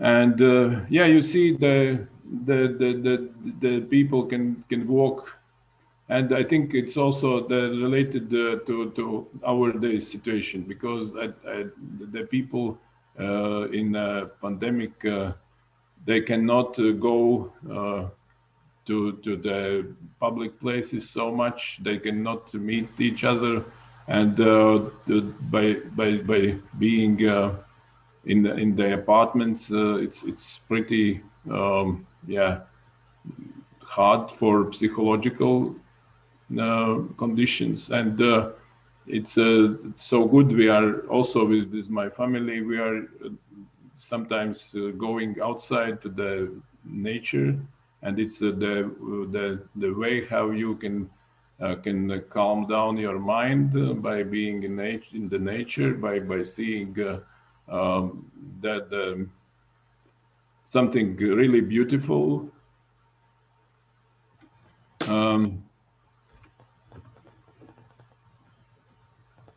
Yeah, this is the video I would like to show.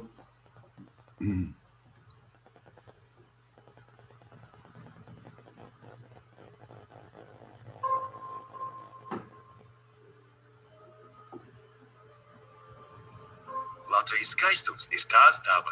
TVNet sadarbībā ar akcijas sabiedrību Latvijas valsts meži aicina nesērēt mājās, bet doties piedzīvojumos uz kādu no Latvijas pastaigu takām. Šoreiz apmeklējam vienu no skaistākajiem pastaigu maršrutiem – Teirumnieku purva taku.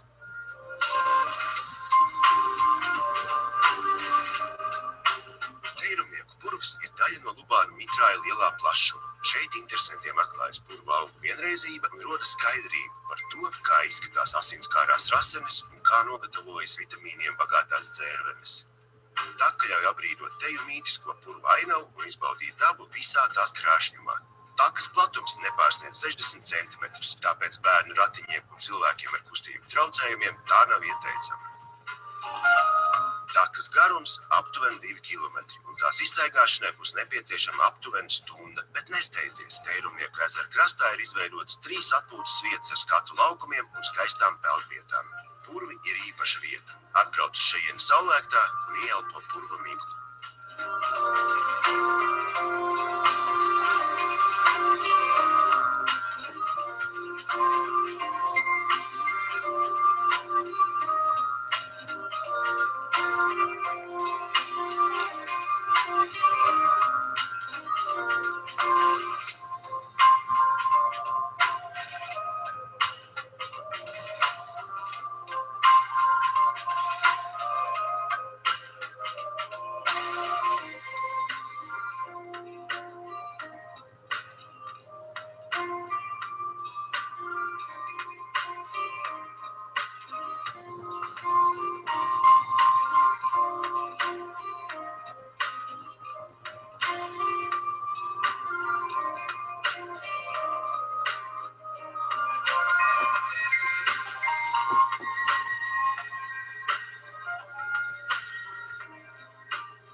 Yeah, so you see that was a short video that showing the bit about the beauty of this location. So now I have to go again back to the presentation and oh, okay, this is the yeah. Okay. Yeah, this is these are the drawings I did for the project to visualize the installations. Yeah, I imagine that the construction from the outside would be wood to keep the feeling of nature, and yeah, I draw the size of a solar panel. Maybe that of course by developing I should talk with the engineers to get more closed information about the technical details. This drawing it's in Japan, as I imagine. That you see that there are mountains or hills, and this next one is I draw like it's on a swamp.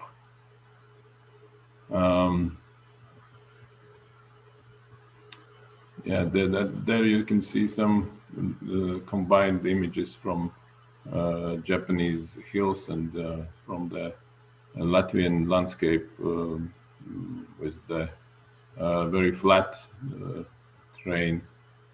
I think also this conceptually this difference in the how we observing the horizon, how we see differently our landscape is very interesting because the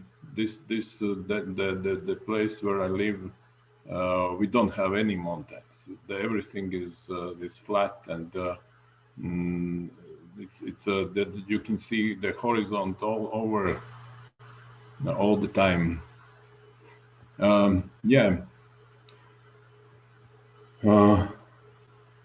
I think with this, we can, with this project, we can connect the people. We can connect the people from different locations to the nature, to the feeling of the nature, to the feeling of the culture of different countries. Okay. Yes. This is the. Thank you very much for listening me, and maybe some questions. Thank you.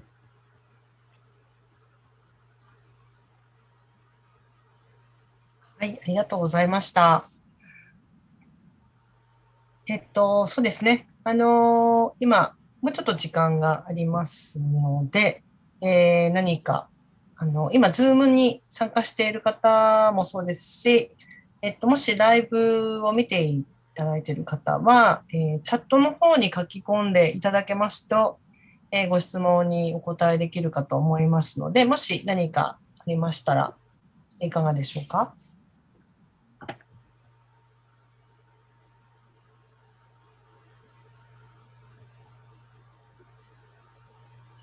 じゃあ私からちょっとアイガルスさんに一つ質問をしたいんですけれども、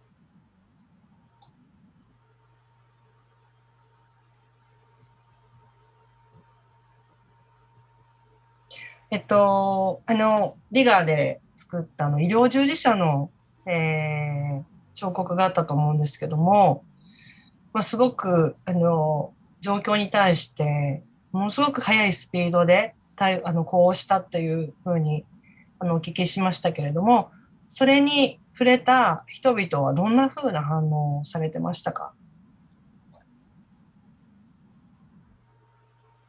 Yeah, it's thank you. It's a very good question because yeah, really different the reactions. I think some people were like like some editions were saying that they are so grateful for being like commemorated in this way, by being yeah, like because the main idea was to say thank you, because also the situation in Latvia in general, it's the quite problematic with the supporting of public health. The state for many years couldn't get the enough money for the budget of medicine. We have like the government supported medicine system here in Latvia, but it's really doesn't work so well because the medicines are not paid enough, and yeah, for some editions they say you create the such object to say thank you, but state cannot the support really in the good way the medicine in the system in general. Yeah, so there were quite a lot of different reactions, and I understand this, and but as an artist, I believe that the main like task for the artist is not to be silent about the difficult situations and issues in the society. I should say that it was taken very surprisingly with the big interest from the global media. We got in with this project in BBC and in CNN, and there was the quite the funny thing that our national museum, the director of the national museum, got the email from CNN asking that please send the reviews about your events since now, because this sculpture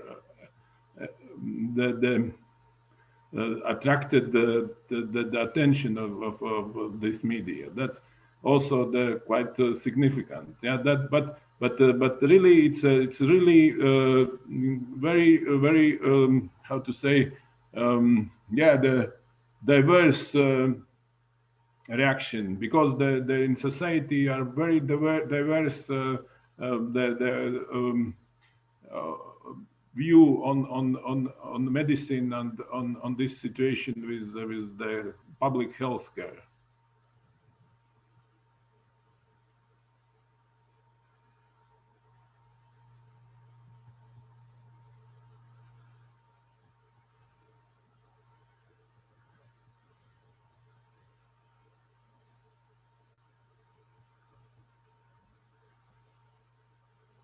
はい。ありがとうございます。あの作品は、その一定の展示期間が終わって、今はどこかに、保管してあるんですか？ Now it's in this place, and still it's yeah, it's not in storage. 期間は限られているものなんですか？ It's limited, but we prolong because we of course we hope that COVID will be finished till this like the late autumn, but since we couldn't like globally we couldn't go away from this, then also the sculpture was the permission was prolonged. It's now it stays till the summer, and I hope that COVID will be away together with the sculpture.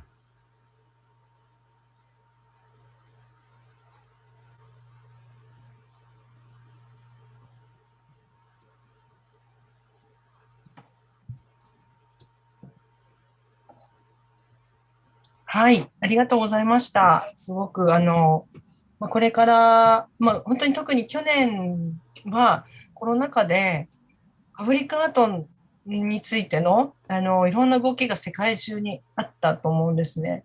その中で、アイガルスさんのお考えを聞くことができたのは本当に非常に重要だったと思います。ありがとうございます。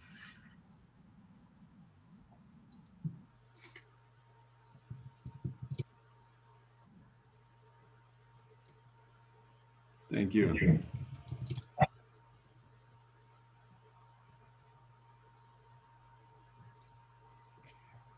はい、ありがとうございました。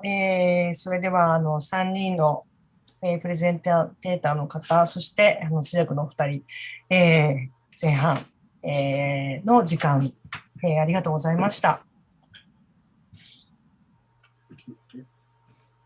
はい。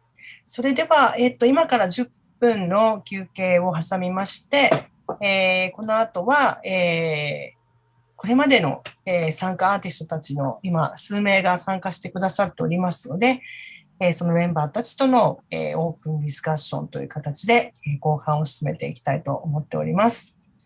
それでは、ちょっと、17時10分ですね、日本時間で、また、こちらの方に集まってきていただければと思います。10分間のブレイクをします。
Hello, good afternoon.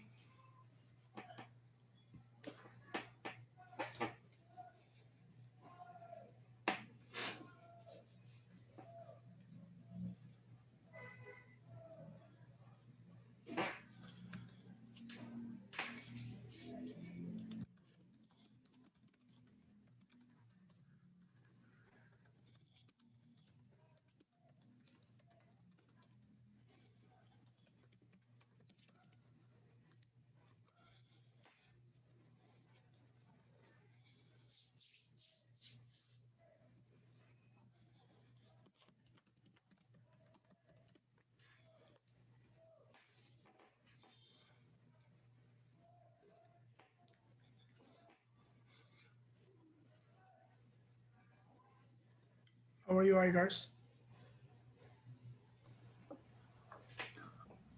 Good, good.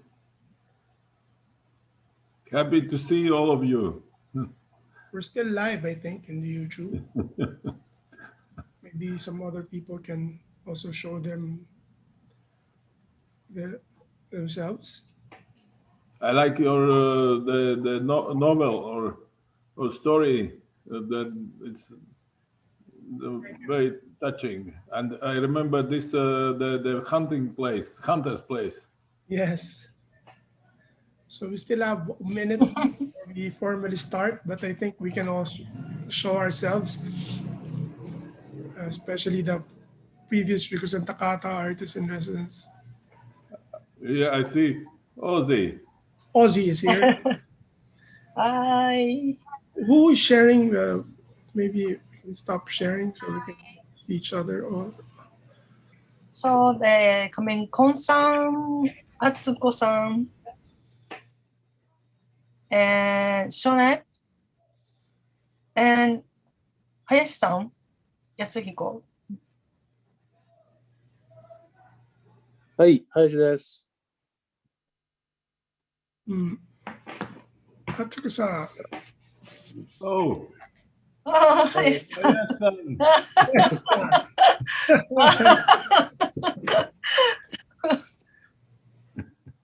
Teiko-san, 長いんですか Yes. hi. You have to unblock my video. Ah, okay. Sorry. ロン毛ですよ。 How about? Yes. Okay. Okay. Yeah. Thank you. Hi. Oh, Hayashi-san, すごいね。髪の now 毛。 Hayashi-san looks like a rock star for sure. Jesus みたいじゃないですか。Jesus. And コンさん、はるかさん、ゆうすけさんも。いや。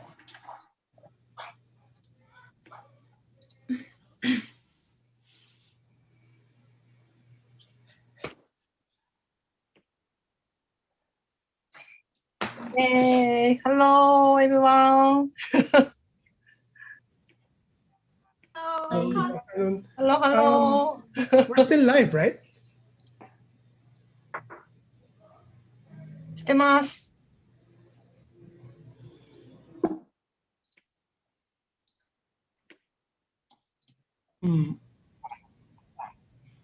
Okay. Okay, shall we start? Yeah, we can. Teiko, would you like to start? Or should? Okay. じゃあ、OK。それでは、後半を始めたいと思います。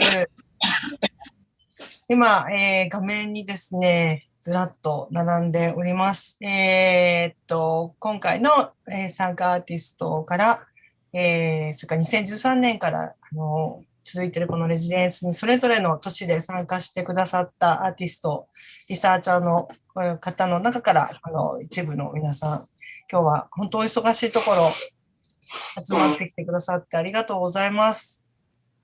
本当に懐かしく本当しばらくぶりの方もおりますけれども、今日は本当に、そうですね、今年は大きなこの地震の震災から10年という節目でもありますし、そういった意味でも今日、この同じ場所を経験してきた私たちでいろんなことをシェアする時間を持てること、本当に嬉しく思っています。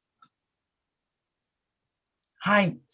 じゃあちょっとアーティストをね、紹介していきましょう。ちょっと私の画面からランダムですけども、アラッシャー・チョリクルさん。はい。そして、新井敦子さん。こんにちは。そして、林康彦さん、ご紹介します。そして、ショネット・ヒューズさん。はい。そして、コン・カブレラさん。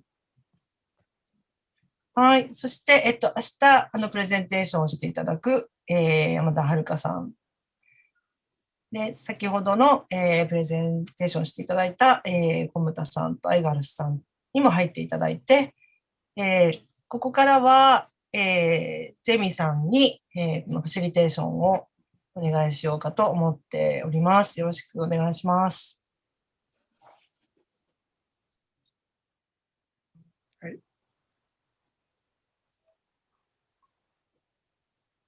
Okay. Okay. Hello, everyone. This is just an initial effort, I think, for all of us to reconnect with each other. We know that it's been, some of us have seen each other for a long time. We've been doing the things that we've been doing in each of our country. But I think for this time, it's very special to reconnect again because of the things that are happening in our world, and because of the pandemic. And a lot of artists have really struggled. Not just artists, no, a lot of human beings have really struggled in this situation. But one thing that we would like to discuss today, I think, is aside from getting to know your activities and your projects, we would like to ask, maybe you can share some of the things that you have been doing, and how art and your practice has navigated through this sort of a very special thing that happened in the whole world. So we would like to ask you about, how is it in your place? Maybe we can start with that. For example, I think the best thing that in this particular conversation is that we represent a lot of different parts of the world. So maybe we can share, how is it in your country, or with regards to the pandemic, and also to your practice as an artist. Would anyone here would like to share? Should I point? Maybe Igars? Okay, Igars would like to start. Yeah, thank you. It's so good to see all of you. I'm very happy. Yeah. So I will tell a little bit about my situation. That since pandemic, we live in a country house. We moved out from the capital city where we have an apartment, and I don't know, maybe I can a little bit go around the space. Yeah, we are. It's difficult to see outside, but we have the big garden here. Like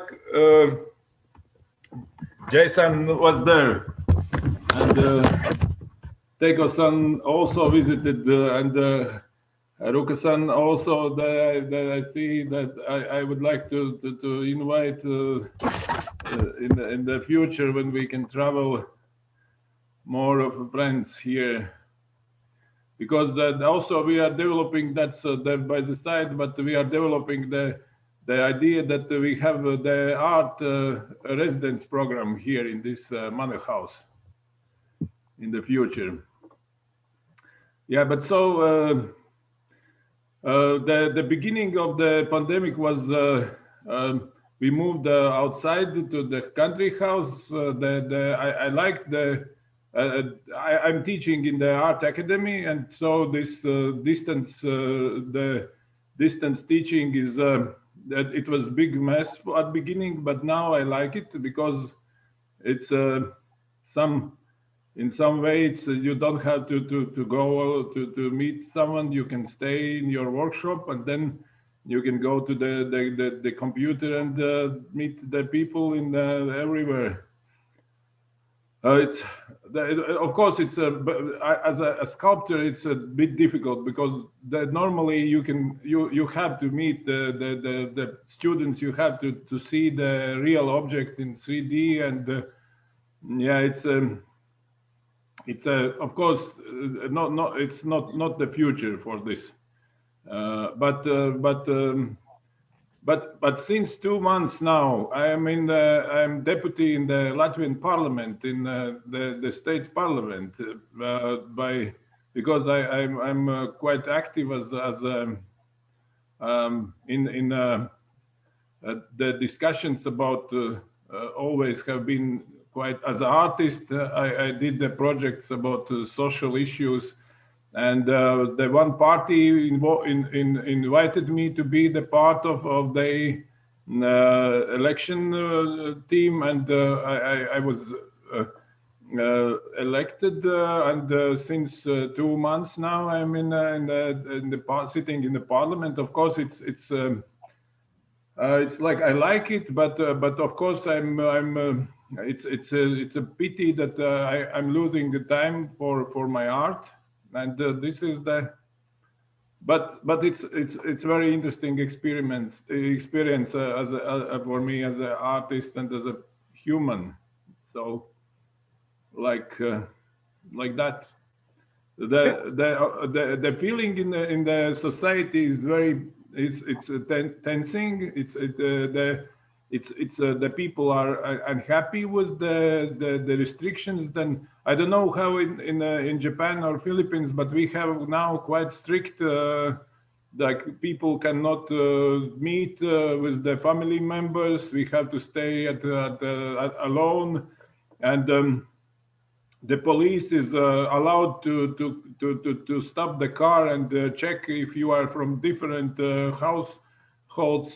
Then you get punished, and it's the people are not very happy with all those restrictions. And in the society we have the tension, but I think that like for my family, and at least till I got in the parliament, the life was the nice and calm. Yeah. So like that. And again, happy to see all of you. Thanks, Igars. How about maybe from a sculptor to like performance, like Shoned, maybe you can share something like, especially in your place in the UK. Where are you now? Are you? I'm in London. How was it, especially that with the case of performance? Were you able to still practice outside, or how's the situation there? Well, the thing is I think we're one of the countries with the highest death rates. So everybody is to stay at home. You can't allow anybody into your home. You can take one exercise a day outside. You can exercise with one other person at 2 meters distance apart, but you should not take a coffee or anything together. It should be just exercise. Otherwise, staying at home. Shopping is necessary. I do shopping every 2 weeks. So my project at the moment is finding ways of making one count. So moving on the rhythm of one. Mm. That people are not statistics. Everything is one by one. Each is a singularity. Each has an experience. It's a big mess here because I think the government is more focused to the economy. So that's why the second wave of the pandemic is even worse. On the 4th of January, when schools were going to go back, and also I do play projects with children. So that finished in January. So that's another one. I haven't earned 1 penny in January or February. Let's see. I mean, for me personally, you know, other than not having an income, in the beginning, I could do the play project with the children on Zoom, which worked very well. We could do hide and seek, you know, you hide. You have to guess where you are. So, and as dance, well, I work, you know, movement is like speaking. You don't see it. So there's no object, there's no painting, there's no photograph, there's no film, there's nothing to sell. You know, you need to be physically somewhere. So I'm reading a lot, I'm writing a lot, and also I'm doing like a course on language and the body. So that takes a lot of time. It's good time. So actually I'm taking this very positively, you know, so I create at home by one. Actually, I did a very nice project with Joshipi students, thanks to Teiko for inviting me. And this kind of links to my time also in Rikusen Takada. So it was to do with the things that I have in my home, like, you know, drawings I have on my wall, or objects that I have. That an object relates to a person and there's a story to that object and we speak the story. So language is movement.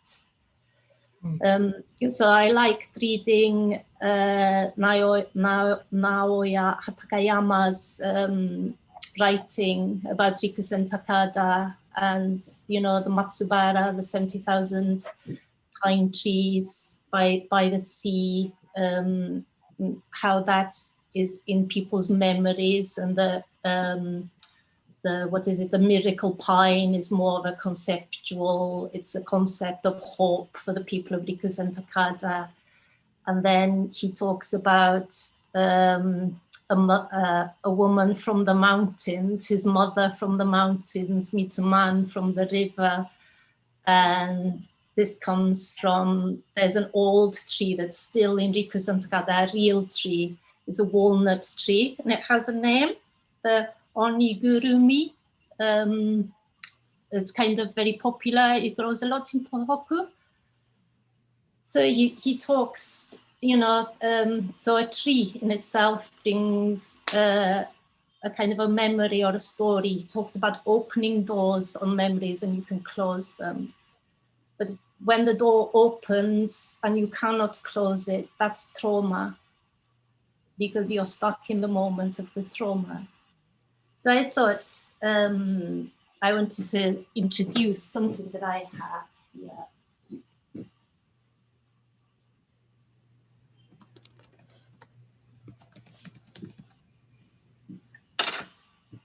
So this is actually, I should say that I didn't steal it. In the house that I lived in Sumita town, it was made by a KESEN carpenter. He built the house and he said to me when I was moving in there, you can throw everything away. So I brought this back with me, and if you can see the design on it, yes. so it's like a little seed or a snowflake. That's the object, and then from it, which is a progress from last time, it's a template. So I made one from matchsticks, ship matchsticks, just by doing like, you know, one by one like this, and so, and there was in the house in Sumita, I tried to show you from a picture. You can see the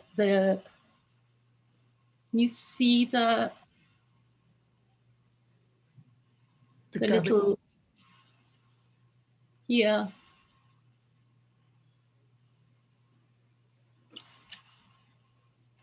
It's on the sliding door, this shape, and his story is that he selected all the wood, you know, from the local forest, taking 1 year to select the wood, taking 1 year to dry the wood, and then taking him 1 year to build the house. So I like these kind of little compositions between an object and a form that comes from the object, and then that it relates to a picture, which is the room in the house, and the actual house, which was that which some of you came to. I think Igars came to the house. I can't remember if you came, Jay. I know Teiko-san came. So that's one little project that I can do, and I can invite anybody, like either one of us could do it now, you know, a little way of presenting something that relates to you, but any person could do it. You don't have to be an artist, anybody. And I think it's kind of a nice way with people like Enrique Santacada, you know, because it opens a memory, and if people can't speak, it allows them to move again, to tell their story. So this is one project that, yeah, that I kind of like to do. Well, that's a little bit of a memory of Enrique Santacada, and they live, you know, in my flat here. I see them every day. And that's the bamboo ruler that he used. I remember that pattern, I think. Atsuko-san, remember the carpenter that we had it. Yeah. And then I have one. And then all of these are really important to me. I think that they're a treasure of the residency program. We made it. You know, all the catalogs, because we give them to the local people that we work with, and I think writing and pictures, because this stays, you know, forever, and you can hold it and you can give it as a gift, and I like very much the.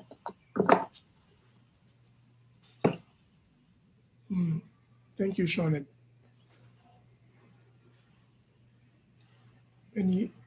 Thank you, Shonet. That is a really nice memory, I think. May I have a question? Sorry, the question is, you told that you don't have income for 2 months. Does the government that supporting this, like you or such people who lost their incomes? So the thing is because I'm self-employed, and the organization that I work with on the children's projects, everybody who's contracted, they're on furlough, which means they get the same wage, even if they're not working. But because I'm self-employed, they're not obliged to give me hours. So there is a government grant for self-employed people that's given out every 3 months, but they calculate that on an average of your 3 months earning in the last 2 years. So it's actually, it's not very much. And they're saying that schools might open on the 8th of March, and the organization I work with pretty much follow the schools, but I still, I don't want to use public transport. I don't want to be moving because I think, again, everything is opening up too quickly and we'll have a third wave. Because the government here is already speaking about, you know, when the pubs are going to, or when the cafes, and, you know, we can wait. So I'm afraid, you know, the government here is not making very, not very wise. So I'm really sticking to staying at home, you know, one exercise, and because I think if everyone does a little bit, then something changes. But the problem is that, you know, people who are on very low income and they have families, even when they have symptoms and even they have COVID, they still go to work because they need an income, and you can't blame them, you know. So it's very, I don't know, everybody has to use their good judgment, but yeah, I suppose the thing is that you can't see the pandemic, you can't see the virus, you go and see what's happening, so it's all very quiet. And I'm afraid the disaster is coming, you know. It's not even with us yet, because it will be economic, it will be the mental health of people, and you know, that's why I say kind of one by one, small changes change. And so, but I'm good, and I'm in a good place, and I'm healthy. And yes, yeah, no, I'm not, you know, I'm not, I think, you know, it's really, like, for example, in the Philippines, really also difficult. But how about, like we are mentioning, like, I'm surprised that in the UK, it's you still feel that, no, some people are still working despite the situation, and of course, maybe there's a really different support that the government is really, you know, giving out to their people. I'm curious about maybe in Japan. Can you share something about this kind of situation? Hayashi-san, maybe, or Atsuko?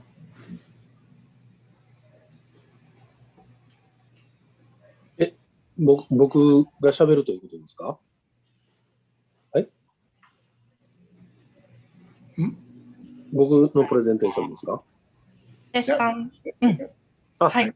はい。どうも、林敦彦と申します。僕は、アーティストの活動以外に、いくつか、事業というか、画廊兼宿泊施設を経営していたり、あと、ロックバンドをやっていたりというのがあるんですけども、この、去年の、1月ぐらいからの、コロナでもうかなり、仕事が、減っている状況です。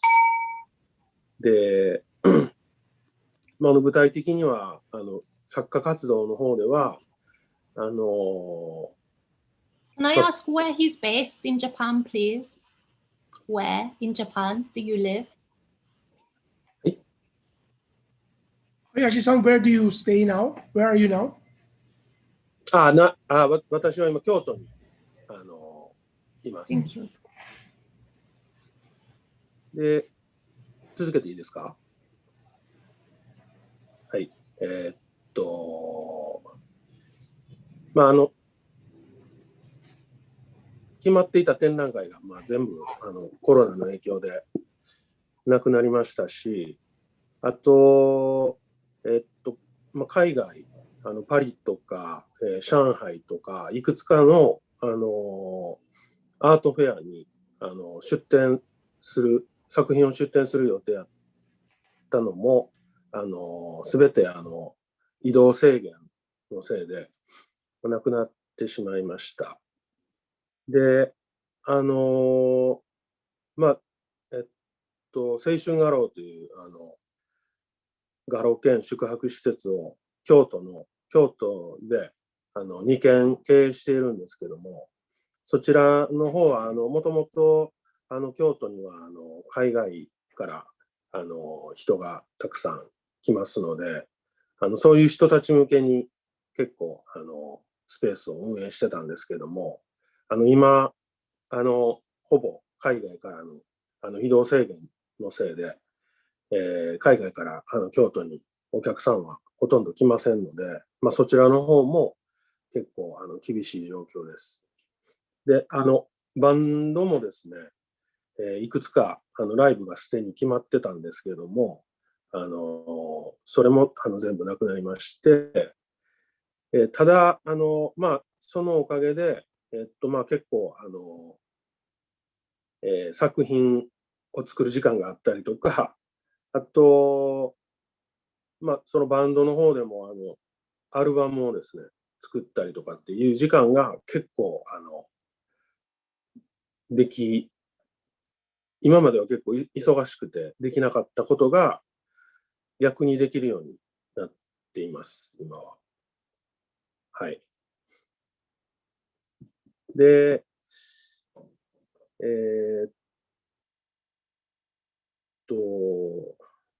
そうですね、日本の、特に京都のコロナの状況は、おそらく諸外国とか、東京とかよりは比較的マシな状況ではあると思いますが、現在も緊急事態宣言中で、一応あんまり出歩かないとか、あと、飲食店とかも、8時には閉店するというような状況が続いております。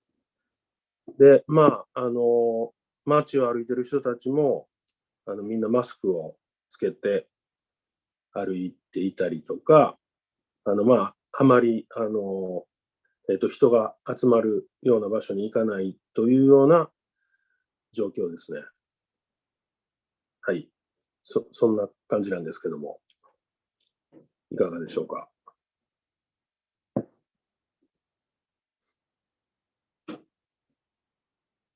以上です。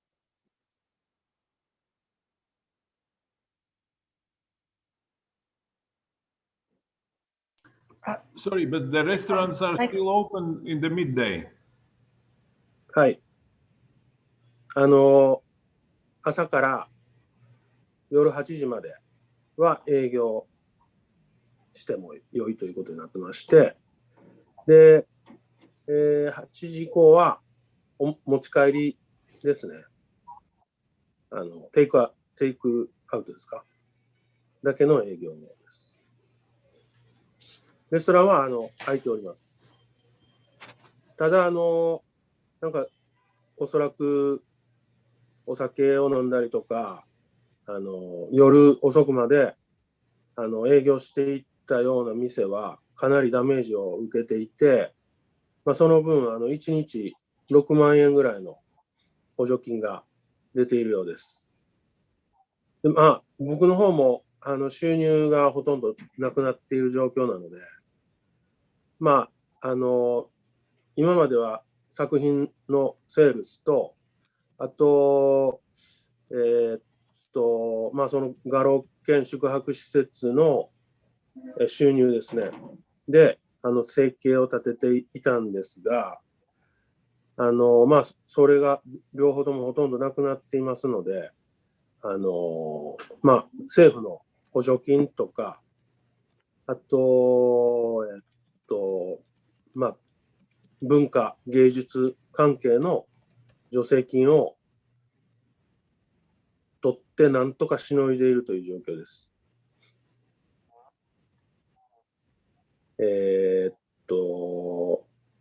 まあ、助成金もらうの結構大変なんで、その助成金の、まあ、申請業務とか、報告書作るのに結構時間を取られております。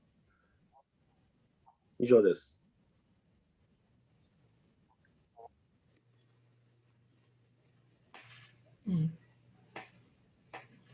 Thank you.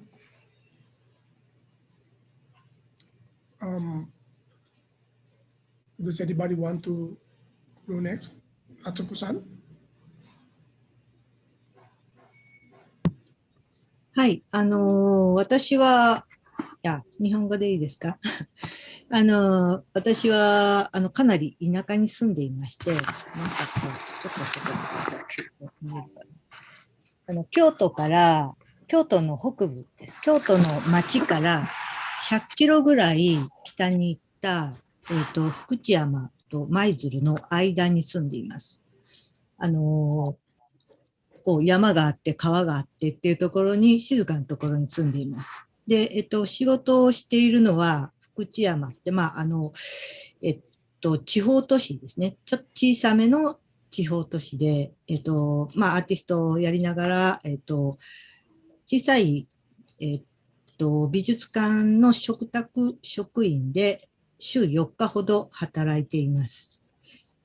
それで、仕事はあまり変わらなく、美術館は去年の3月、4月、5月、6月ぐらい、3ヶ月ぐらい、閉館になっていましたが、私たちは中で仕事をしていましたので、変わらず行っていました。でも、自分の仕事、アーティストとしての仕事の、まあ、ワークショップとか、あと美術館でもワークショップとか、イベントをいつもでしたら定期的にやっているんですけれども、それは全部ほとんどのキャンセルって感じになりました。で、私の、去年、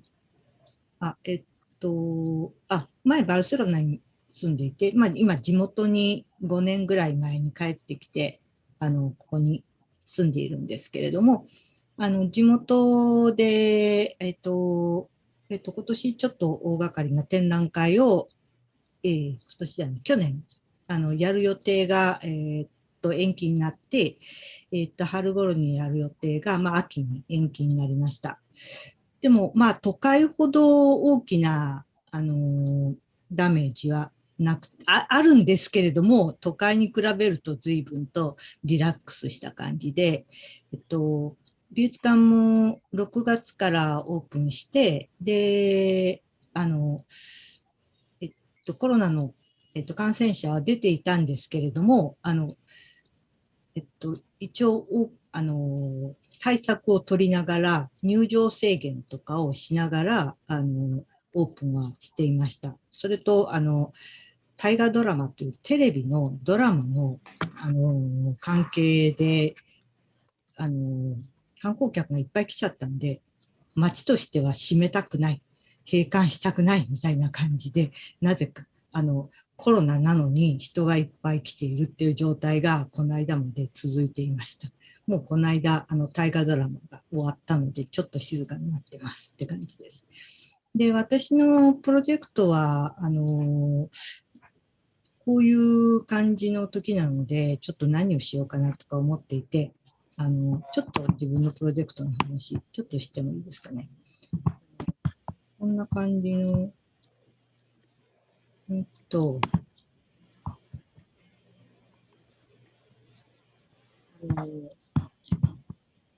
想像で旅をするっていうプロジェクトをちょっと考えまして、ここら大旅行、ここらっていうのはこの辺のことです。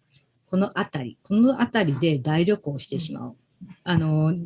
旅行したいんですけれども、海外行けない、どこも行けない、鎖国状態っていうんで、ここらで旅行しちゃおうっていうところで、で、こういう感じの、近所の、私の住んでるすぐ近所なんですけれども、そこの、写真とかを、撮って、で、旅行に行ったつもりで、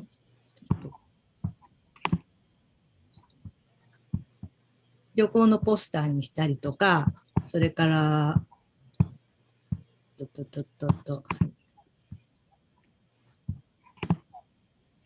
絵はがきにしてみんなに出したりとか、で、それでホームページ、今ホームページ見てるんですけれども、ホームページで公開したりとかして、で、ここに、ホームページ上で参加してくれたり、これ全部うちの近所の写真なんですね。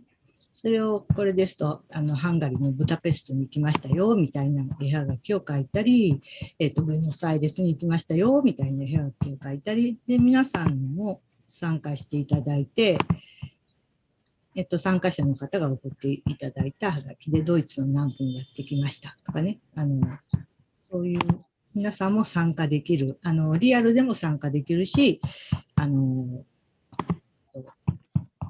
ーチャルでも参加できるっていうような感じで、まあ、こんな感じの、一応展覧会はリアルで、これやってるんです。で、昔の、商店街を改装したところでやってるんで、かなり大きな広い元家具屋さんで展覧会をやっていました。で、私たちがまあこういうところを、元商店街のところを。Are you sharing your screen, Atsuko-san? ごめんなさい。今どうなってますか？ I think it's stuck in. そうか。止まっちゃいました。すいません。すいません。はい、ごめんなさい。まあ、そんな感じで、想像上の旅行をしようみたいな感じで、リアルでもやってましたけど、まあ、人が来てくれてもまだそんなに密にはならない状態で、少しやっていました。まあ、都会に比べると随分ゆったりはしているなと思います。それからまあ時間があったので、この辺、外散歩したりとか、で、自分のプロジェクトをその時間の間に温めたりとか、そういうことは、随分できました。でも、東京とか大阪とか全然ほとんどもう行ってなくて、大きな展覧会も全然見れてなくて、で、ちょっと寂しいな。でもまあ、こういう形で、まあ、皆さんにお会いできたり、情報交換できたり、今まででしたらなかなか出向けなかった、こういうトークとかも、こういう形でいけたりするのは、まあ、嬉しいなというところです。で、まあ、これを、まあ、いい機会に、まあ、コロナ、まあ、パンデミックがちょっと収まっても、両方リアルの、アクティビティと、まあ、こういうのをミックスして、つなげてうまくできたらいいな、なんてちょっと思っております。そんな感じの、この辺です。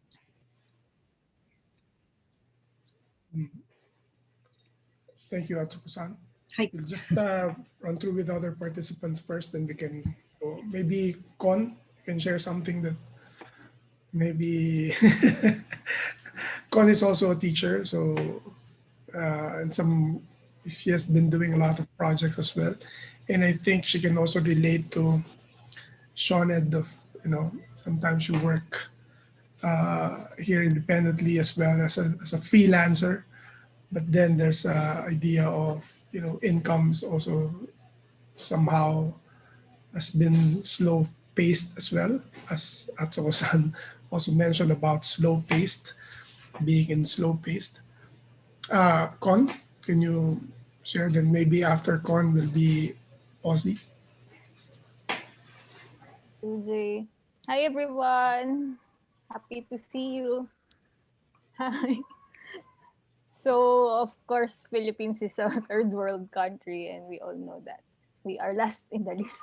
So the pandemic just like made visible all these structural and government problems that we're having. So we're not really expecting anything from the government. So most of the help that people are getting, even in the arts community, come from private, um, like private individuals or corporations. So I'm involved in the past year to help organize artists to have like ask for the right to have income or subsidy from government. So the even our cultural ministry, if you call it, the organization of the government for culture, don't even have a list of active or artists who are currently working.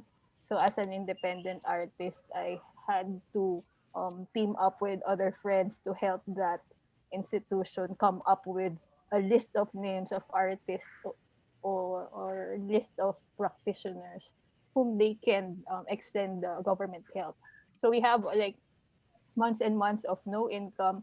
But then the art market is also a big factor here in the Philippines. So we had months that there's no income, but um, sales also picks up, and we the art community is actually a bit thriving. So we still have work. Jay is always busy. I'm always busy because we have this connection with the art world, and the art world is actually in like um, they have means of how to sustain the artists who work within that. But now, as Jay said, I'm also teaching. I transferred to a different university, so now I'm teaching the University of the Philippines, which is a government state-run university. So I'm not teaching artists anymore. I'm not teaching production or art production. I'm teaching like students from the science department or from engineering. So it's a big shift from talking to artists to talking to non-art people and trying to teach them how to experience art instead of making art. So that's a big shift for me, and quite very interestingly, um, I think the experience in Rikuzen Takata also gives this aspect of everyday for me in teaching this non-art students. So like trying to deconstruct the meaning of art or deconstruct the meaning of art experience. So this all experience of having to build lessons about experiencing art, it brings me back to my experiences with having like, community engagement, etc. Yeah. So I'm also involved with a project with Jay on freelancing. So we had published online. We have an online publication about freelancing because many of the artists here in the Philippines are also freelancers. We work as writers, art managers, etc. So that's another thing. And then I also have projects so which are canceled. And the main thing here for artists now is to shift everything online. So everyone's involved in archiving, making everything digital. So there's a very steep like learning curve on how to do online things, how to make exhibitions online. So how to make archive exhibitions online. So I've been involved in that kind of project. Um, it has been very challenging, but at the same time, it keeps us in our toes. So we have to always think creatively and be involved with people. Yeah. Gee. Do you want to talk about the publication? Maybe later we can Okay. share our specific activities. I think maybe Aussie, and then after Aussie, maybe Catherine can also share something from Germany. I'm not sure, but let's hear from Aussie about her maybe activities, especially doing also online residency and being in Thailand. I think. How is it in your country now? So, can you hear me? Hi, Ozzy. Hi. So I think like the COVID situation in Thailand isn't that bad comparing to other places. We have like total cases of less than 25,000 now. Like I mean like new cases like less than 100 per day. And so like I just had like an opening exhibition, an opening day of my exhibition on the 18th, which is like a few days ago. So people come and everyone wear masks, but I mean it still feel like pretty normal. But this was, I mean it's like that, like because we don't receive a lot of like a clear instruction from the government. So when the numbers are up, they close down everything again, and when the numbers are low, like everyone is out and about again. And like normally we don't, also a third world country, we don't have support from the government.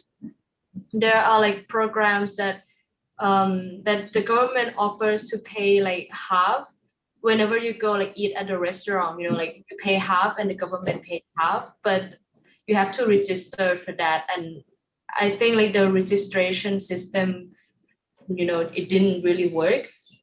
So I mean there's still a lot of people who's not getting support from the government. And so that's the general situation in Thailand.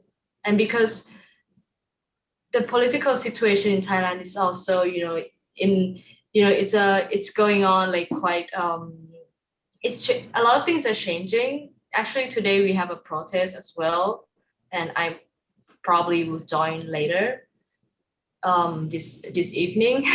So I think like other artists from Thailand who cannot participate, I think because also there are like projects in Chiang Mai, Angkrit and Ubasat.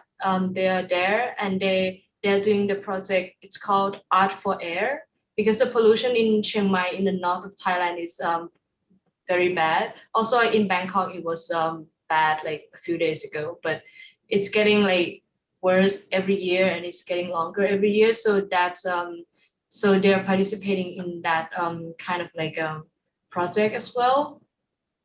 And recently, last year, I was supposed to go to Korea for an artist residency. It's a private residency run by an artist. And so, I mean, we were planning everything until the end. And we just found out like 1 month before that, like there's no flight from Bangkok to Jeju anymore. And so we decided to change the residency program into an online residency program in order for her to get the funding, because it's still like the funding, she got the funding from the Jeju government. And so the funding has to be used within the same year. So we decided to do it online in order for her to be able to keep continuation of the project. And it was really interesting because so it actually turned it into a bit more like a collaboration, because I sent her like, so she the artist who's in a collaboration with me, I kind of like use her as my other body to explore the island, and we communicate through like Instagram and other things, like live, and we do the drawing session together like online. And yeah, so we have these activities where we go like ride bicycles at the same time, and we go on camping at the same time, and we were just communicating through with each other through our cell phones. And yeah, so this is like the book, or artist book of our project. So let me show you a few pages. So we keep the record of like our email conversations about like our plans, and then and then we invited curator to write about our project. So this one is from, I don't know if you can see it very well, but it's from our camping day. So we were camping at the same time, and we were doing drawings at the same time. So basically, this is like the drawings that we made like together. So I mean, it was a very new experience for me, because I mean, I'm not very good at like online communication, and so we learned a lot from that. And sometimes it's weird because you're doing a project together with someone, but at the same time you're doing it live, and so something that is more personal, you have to be like more careful about what's go in the public. So I mean, that's interesting for me as well, to choose like what to do and what not to do. But it's a new experience for me, and I also want to continue this project. Thanks. I think it's really interesting, that I think what happened now, despite the physical, like the loss of touch, loss of being together, I think we all still managed to somehow connect, not just with people, but also with ourselves, like what Sean had also mentioned a while ago, that she's learning about this course in body and language, and you being reserved when you are actually in front of a real person. But now we are more engaged. We're really trying to connect more with other people because of our situation. Thanks, Rosie. We can talk about that again in a bit. Maybe. Kathleen, are you here? Question. Yes, yes, Ozzy, do you like you mentioned that you are participating in these protests? Yeah. Are you also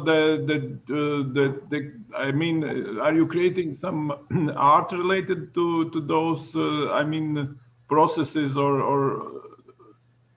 No, not art relating at all. I just go to the protest as a normal people, I guess. Yeah, there are friends who's doing like free art movement, where they have this like art activities relating to like the protests.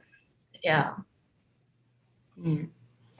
I think in our countries, like in the Philippines and in Thailand, a lot of like artist activists are really being very vocal about all of the things that are happening in each respective countries, because the situation of the pandemic really, I think it really opened our eyes to what in each government has really been focused on, especially in third world countries, I think.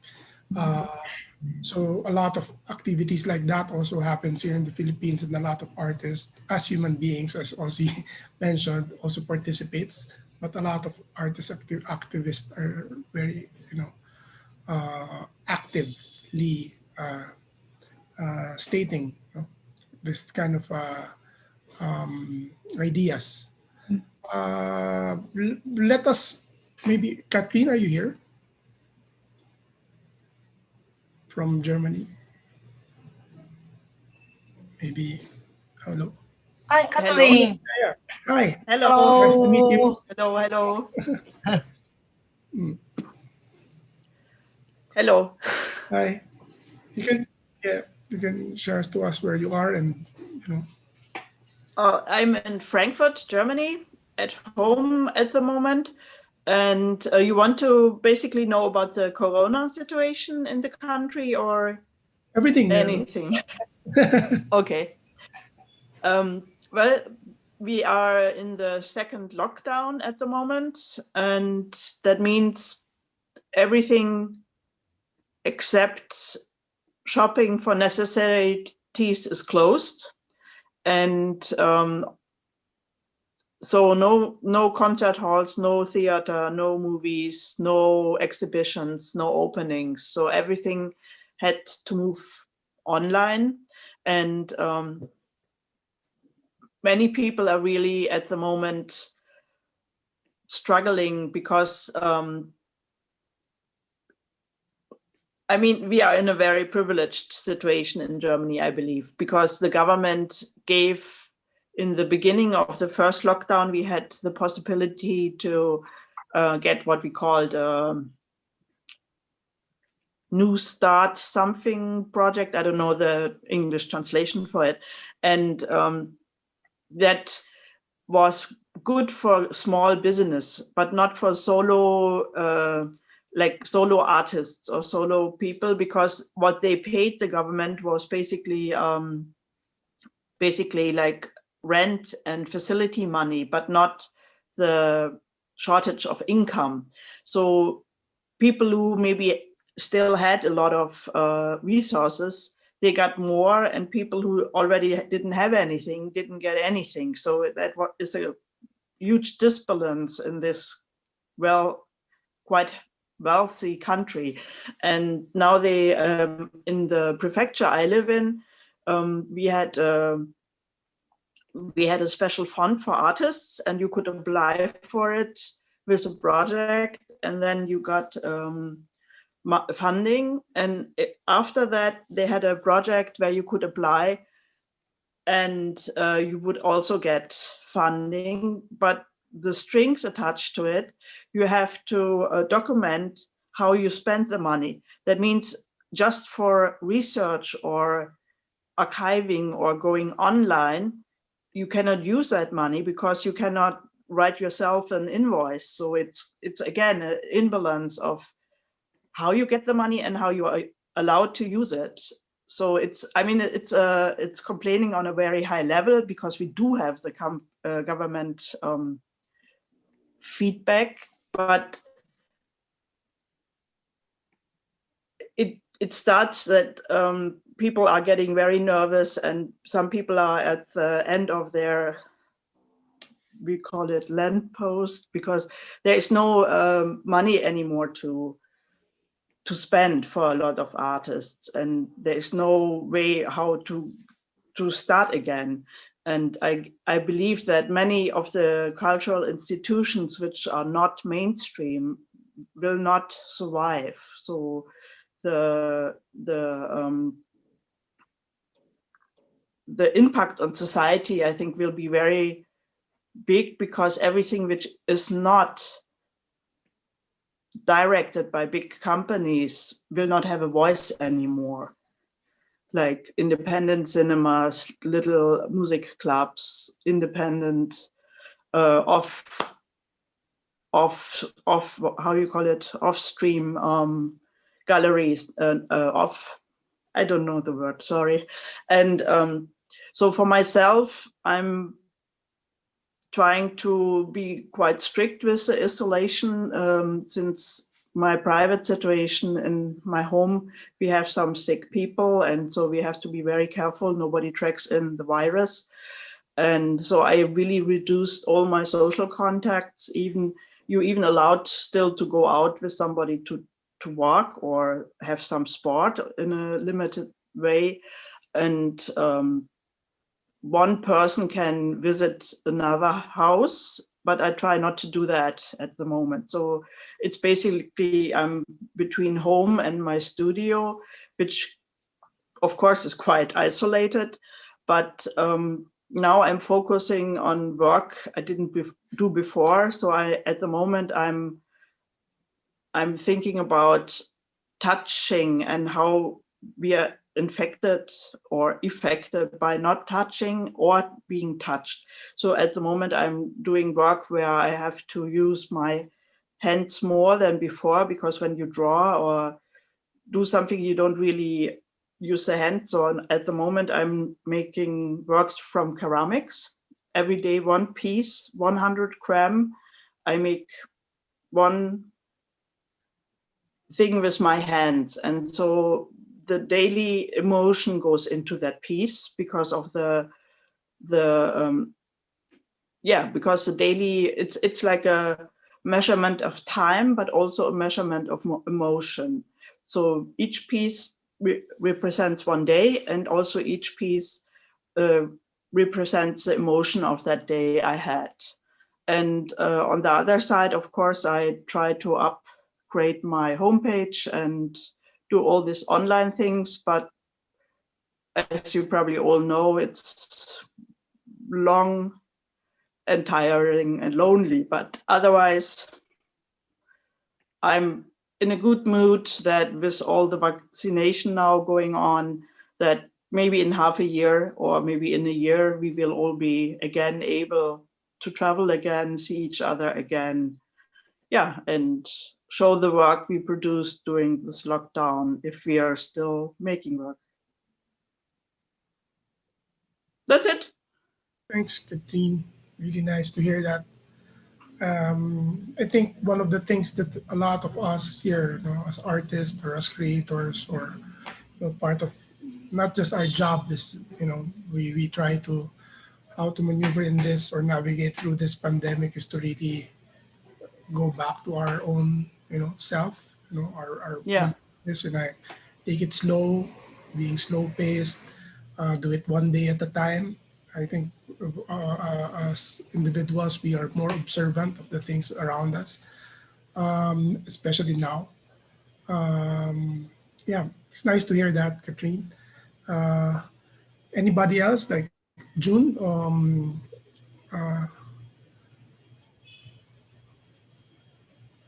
Hello, Jay, everybody. 日本語でいいのかな。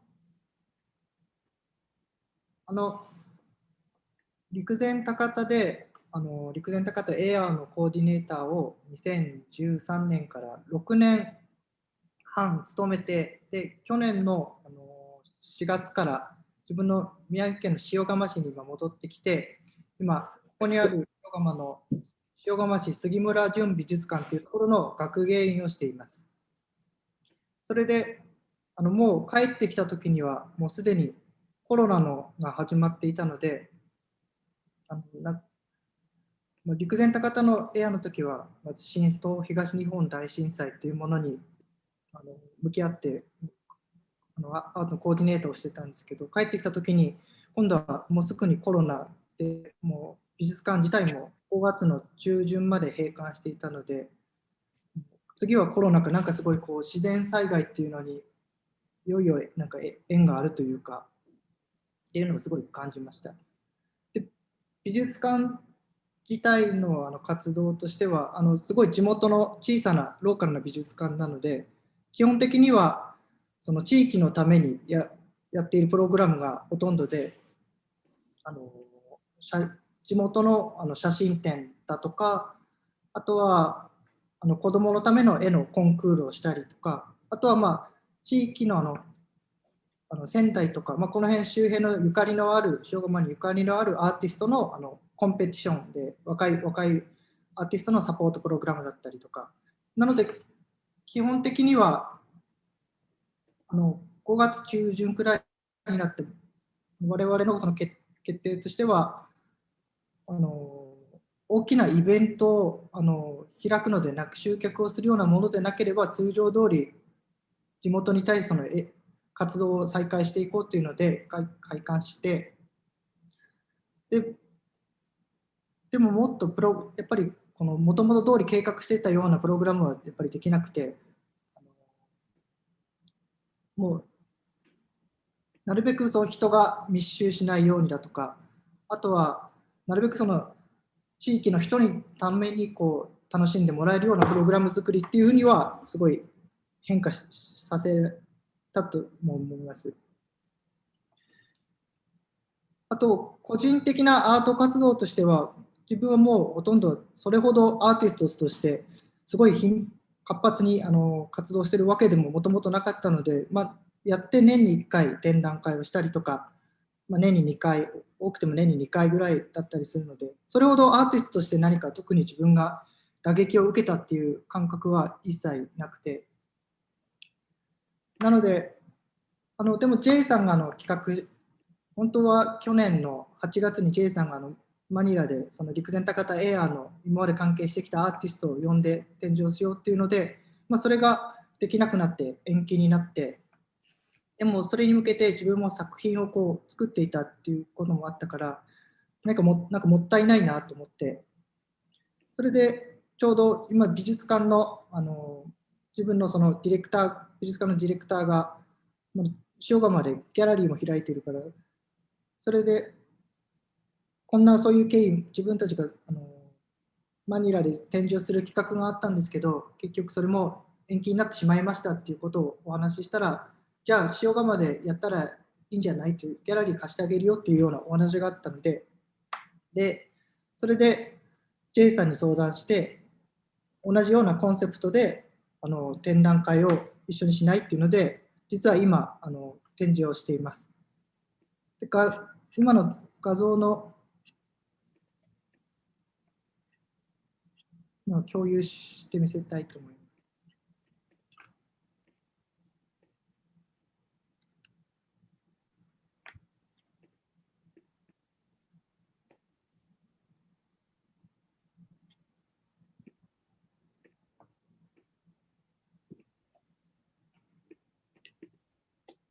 インプリンツっていうタイトルで、刻まれるっていう意味ですけど、僕はマニラのその J さんのところのリサーチに参加した時の作品、自分が経験した風景とかリサーチの内容から作品を作ってて、J さんは陸前高田に滞在してたという時の作品を作ってるっていうので、お互いがそれぞれの土地をこう作品にした、絵画にした作品展です。これ J さんのこういうようなアクリルの陸前高田のいろんなモニュメントというか遺構がだったり、個人的な思い出だったり、こういうふうにいろんなゴミのようなものが絵になっていたり、展覧会の風景。僕はそのちっちゃいノートのような作品を主に書いてるんですけど、こういうのになんか記録するっていうことも含めて、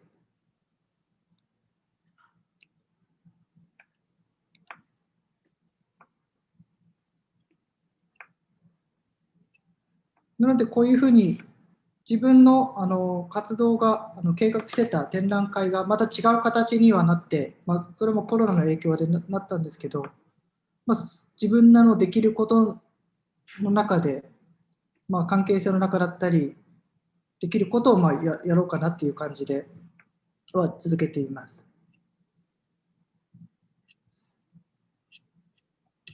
あとはエアー、ちょうどこのミーティングがあったときに3つクエスチョンが来てて、あとはこの何でしたっけ、エアー、レジデンスはどういうふうにこのパンデミックで影響を受けているかっていうのだったと思うんですけど、それについては僕もあんまりこのパンデミックになってからはレジデンスの仕事はしてないので、それがどういうような影響になっているのかっていうのはちょっと想像全然できないなっていうのが正直なところです。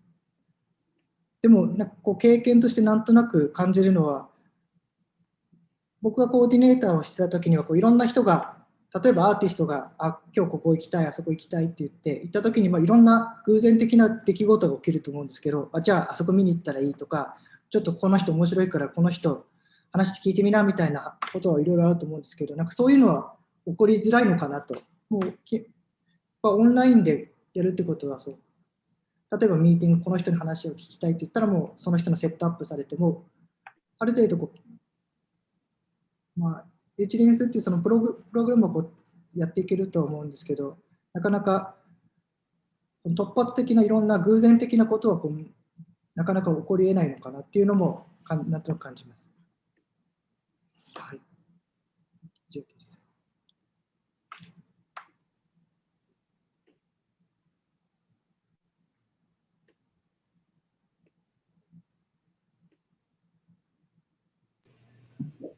Yeah, thanks, Drew.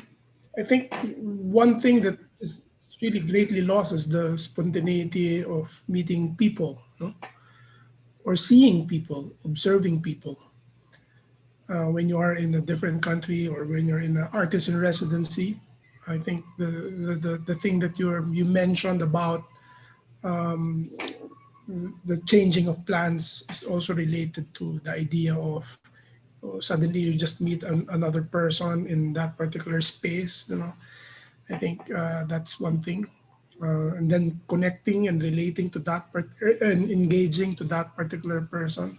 I remember Shoned before when we were going around Regusan Takata, and then she was talking about dance, and then this particular staff in the KESEN Museum play the music and then teach her how to do the Regusan Takata dance. You remember that, Shoned? That was 2013, I think. So it was a long time ago. 2013, was it? Yeah, that I think that particular part of residency has really been lost, no? The actual engagement, spontaneous engagement. Now that we're doing this online, I think one person, one artist here that really did a lot of engagement with regards to the online. Two of them actually is Aruka Yamada and Tomota Yusuke. Actually, in this KESEN Air, they were able to connect differently, of course, but they were able to do the residency in such a way that it allowed them to talk to a lot of people.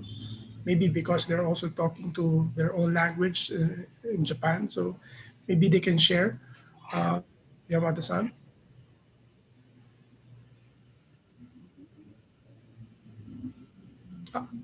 Audio. こんにちは、山田です。通訳お願いします。そうですね、やっぱオンラインレジデンスやってみて、本当に今じゅんさんが言ったのが本当にその通りだなと思うんですけども、その偶然誰かに会ったりとか、偶然この道を見つけたりとか、なんかうろうろしたりとか、何かこう目的なく歩いたりとか、そういうことが全くできないのが、オンラインなんだなっていうのをさっき話を聞いててすごい納得しながら聞いてました。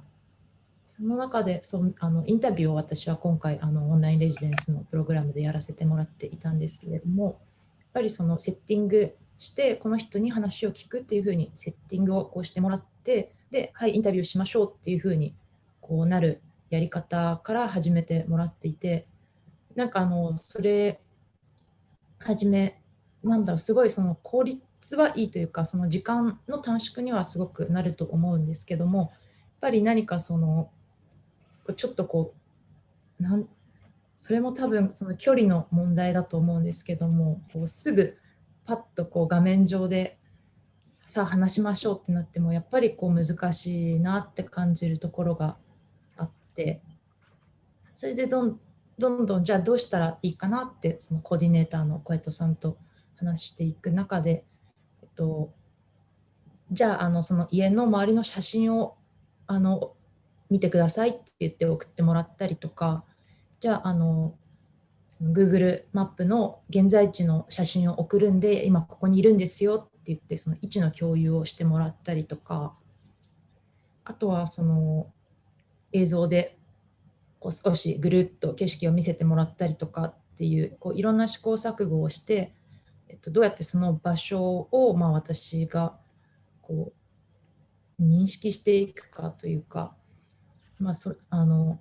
試行錯誤をしていく中ですごい一つたどり着いた、今回のオンラインレジデンスの中でたどり着いた方法が、小江戸さんコーディネーターの方が家を出る瞬間からパソコンをつないでもらうっていうのがすごく、これ本当は明日話したかったんですけども、ちょっと今日話すことになってちょっとこう先に話すんですけども、そのコーディネーターの小江戸さんが家を出る瞬間からオンラインをつないでもらうっていうやり方がすごくいいなと思って、一緒に私もその移動を体験できる、ドライブして車でその目的地に行く時の景色を映してもらったりとか、今日行く人はこういう人なんですよっていう話をしながらその目的地に向かったりとか、こうドア開けてこんにちはお久しぶりですってこう話すちょっとした会話も一緒にシェアさせてもらったりとか、道歩いてたらこう欲しいも持ってきなって言って、なんかいきなりおばあさんが欲しいもくれたりとか、こうそういう偶然起こる出来事っていうのをこううまくオンラインでも体験させてもらえたのが今回すごい良かったなっていうふうに思ってます。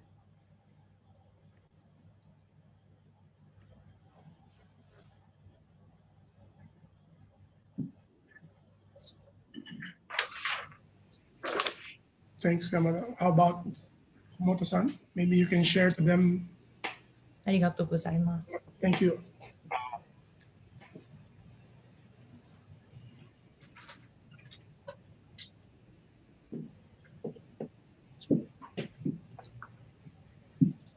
はい。また通訳お願いします。そうですね、今、山田さんから話聞いてて、僕も今年参加していて、一緒に車に乗せてもらう機会があってっていう言い方がちょっと変ですけど、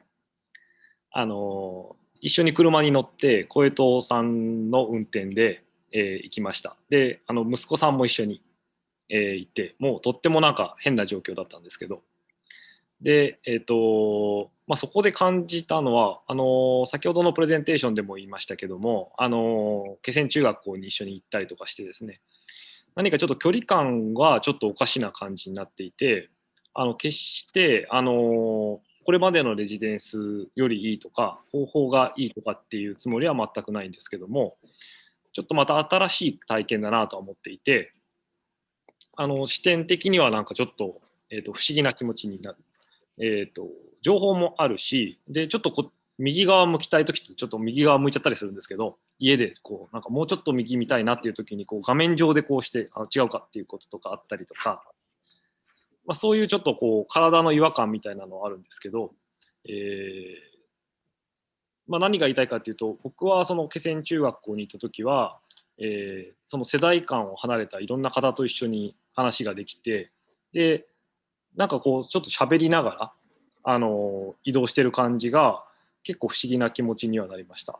で、山田さんと一緒にいた時も、いろんななんかこうちょっと森の中に入って行ってくれたり、なので結構その、コーディネーターの方の、もしあれだったら小江戸さんにも入ってもらってちょっと感想を聞いてみてもいいかなとは思うんですが、コーディネーターの方の工夫次第で少しなんかちょっと行った時と同じとは言いませんけど、なんか不思議な気持ちになったなと思っていて、なんかちょっと新しいなんか見る体験みたいな感じがして、なんかこの体のといないのと見るののギャップみたいなのがちょっと面白いと思っていて、ちょっと話はずれるかもしれないんですけど、アイガルスさんと今年初めて一緒にご一緒っていうかレジデンスしているんですが、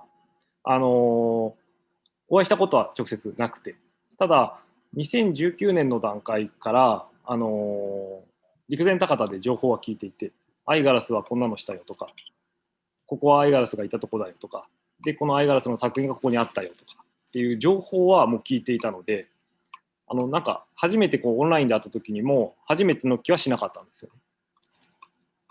で、実際にこのオンラインで会ってみたら、ちょっとこう、見た目もこうサンタさんみたいな感じの、ちょっとこう妖精みたいな感じがあって、ちょっとよりなんか親しみが湧きました。それがちょっと面白いと思っていて、でこの将来このアイガルスさんに、実際に会った時にこの第一声っていうのは何ていうのが正解なのかなと思っていて、ナイストゥミーチューじゃないだろうなと思っているんですよね。それナイストゥミーチューじゃもうなんか遅い気がしていて、なんかしっくりこない感じがあって、このなんか挨拶の仕方のなんかぎこちないやり取りっていうのが、なんかこのパンデミック終わった後になんていうのかな、このぎこちないやり取りからなんかこう多分世界が動き出すんだろうから、その時の新鮮さを楽しみにしたいなと思っていて、その感覚も一つ一つになんかヒントがあるかもしれないなと、なんかこうネタがあるんじゃないかなとちょっと思ってたりはしています。で明日のちょっとピクニックもなんかピクニックっていうタイトルがついてるんで、ちょっと時差はありますけど、皆さん可能なら参加しちゃえばいいんじゃないかなと思っていて、僕は明日おいでって言ってくれてるんで、ちょっと参加しようかなと思ってます。その辺で、ちょっと小江戸さんの今回の非常にイレギュラーな対応をしている小江戸さんにもし可能なら、ちょっとコメントもらってはどうかなと思いましたけど。以上です。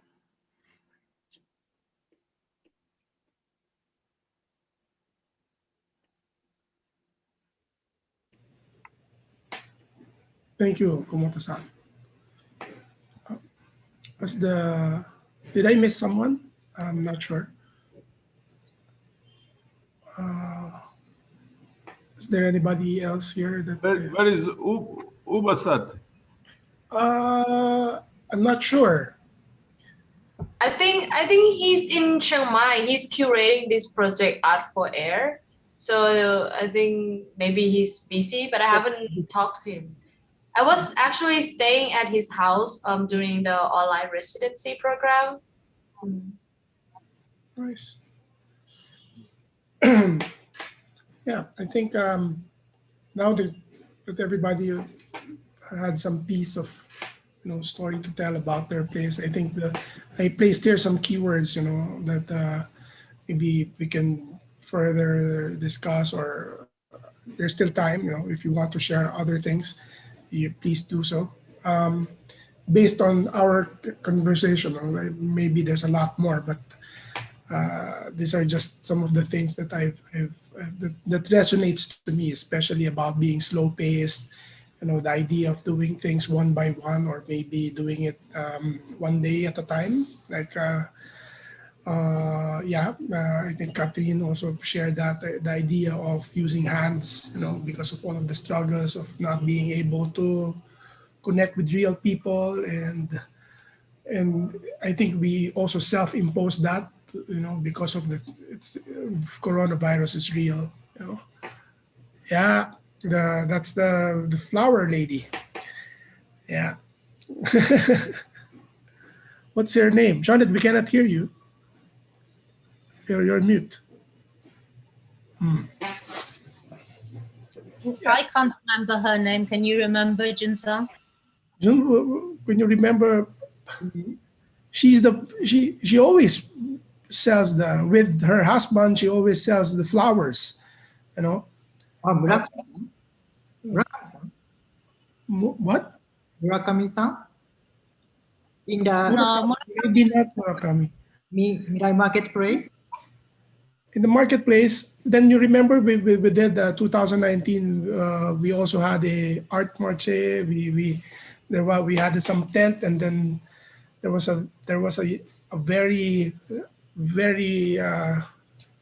big wind that almost took all the tent out, and I was actually helping one of them, and that was actually the lady who was selling the flowers.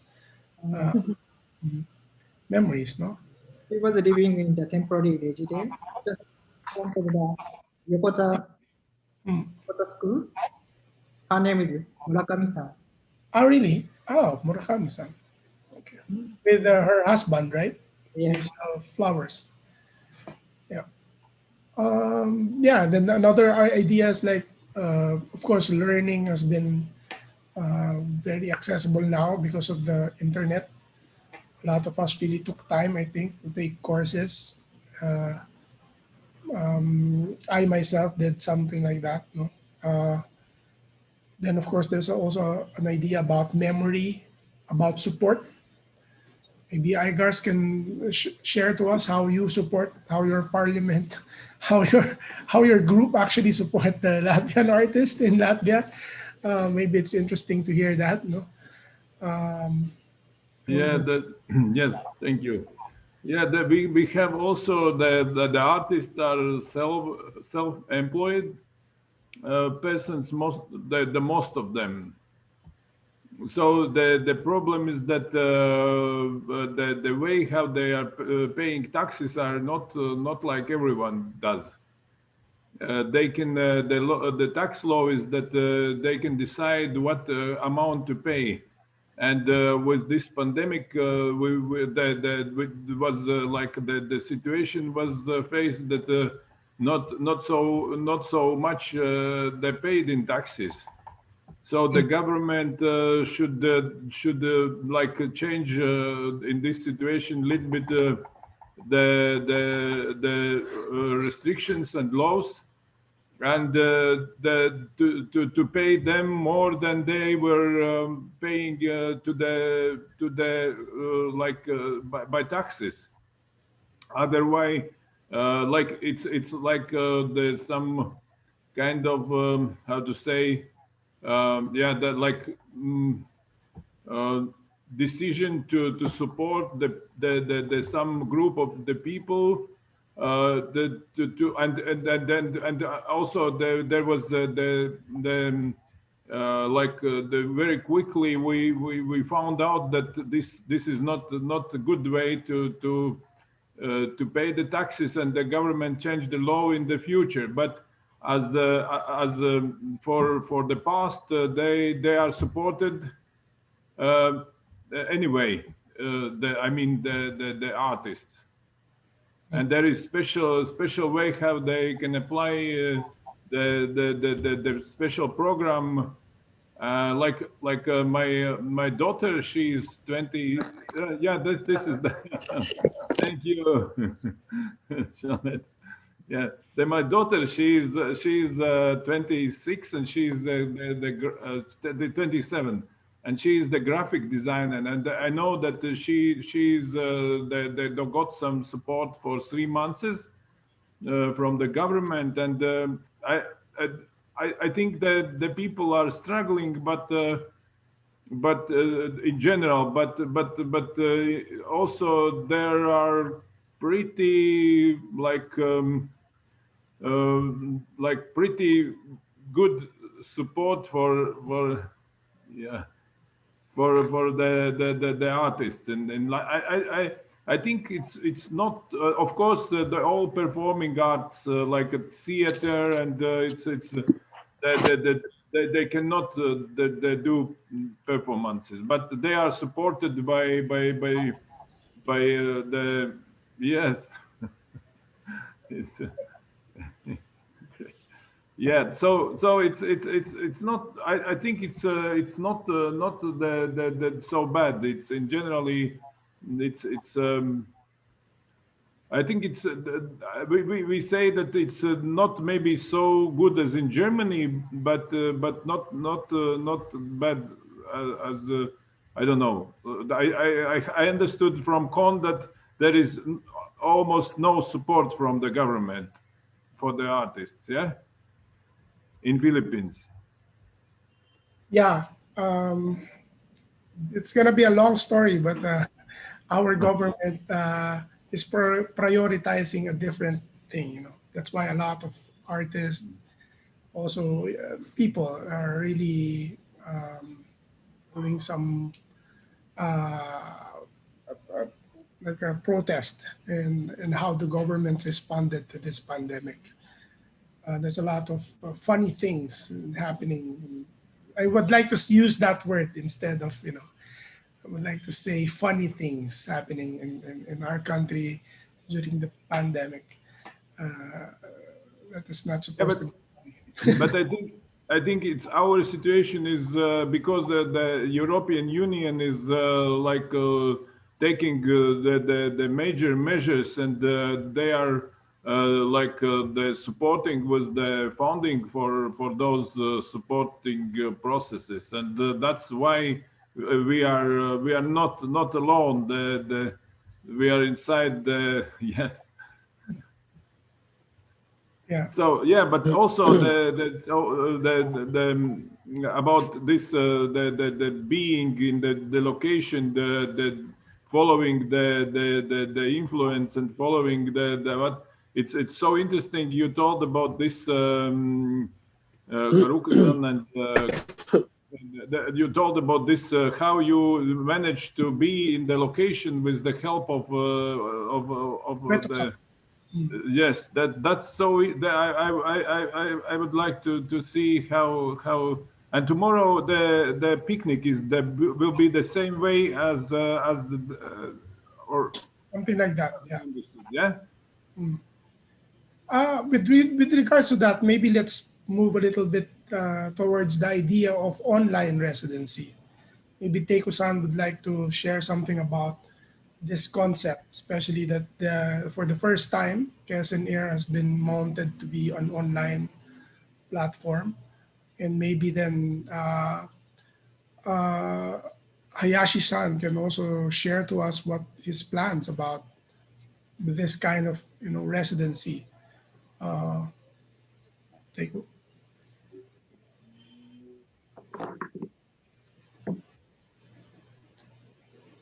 Teiko-san.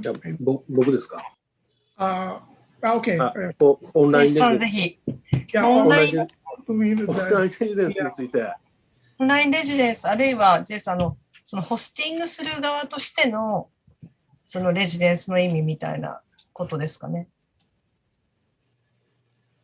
ホスティングですか？例えば林さんもそうだけど、私の立場っていうのは、まあ、その、アーティストインレジデンスではないけども、そういうゲストハウスを運営したり、なんかこう、受け入れる方じゃないですか、ホスティングする方のとしての。そうですね、受け入れることもやってるんですけども、はい。いやー、難しいですよね、本当に。僕もアーティストインレジデンスにはよく呼ばれるタイプの作家でして、で、去年のまさにコロナウイルスが、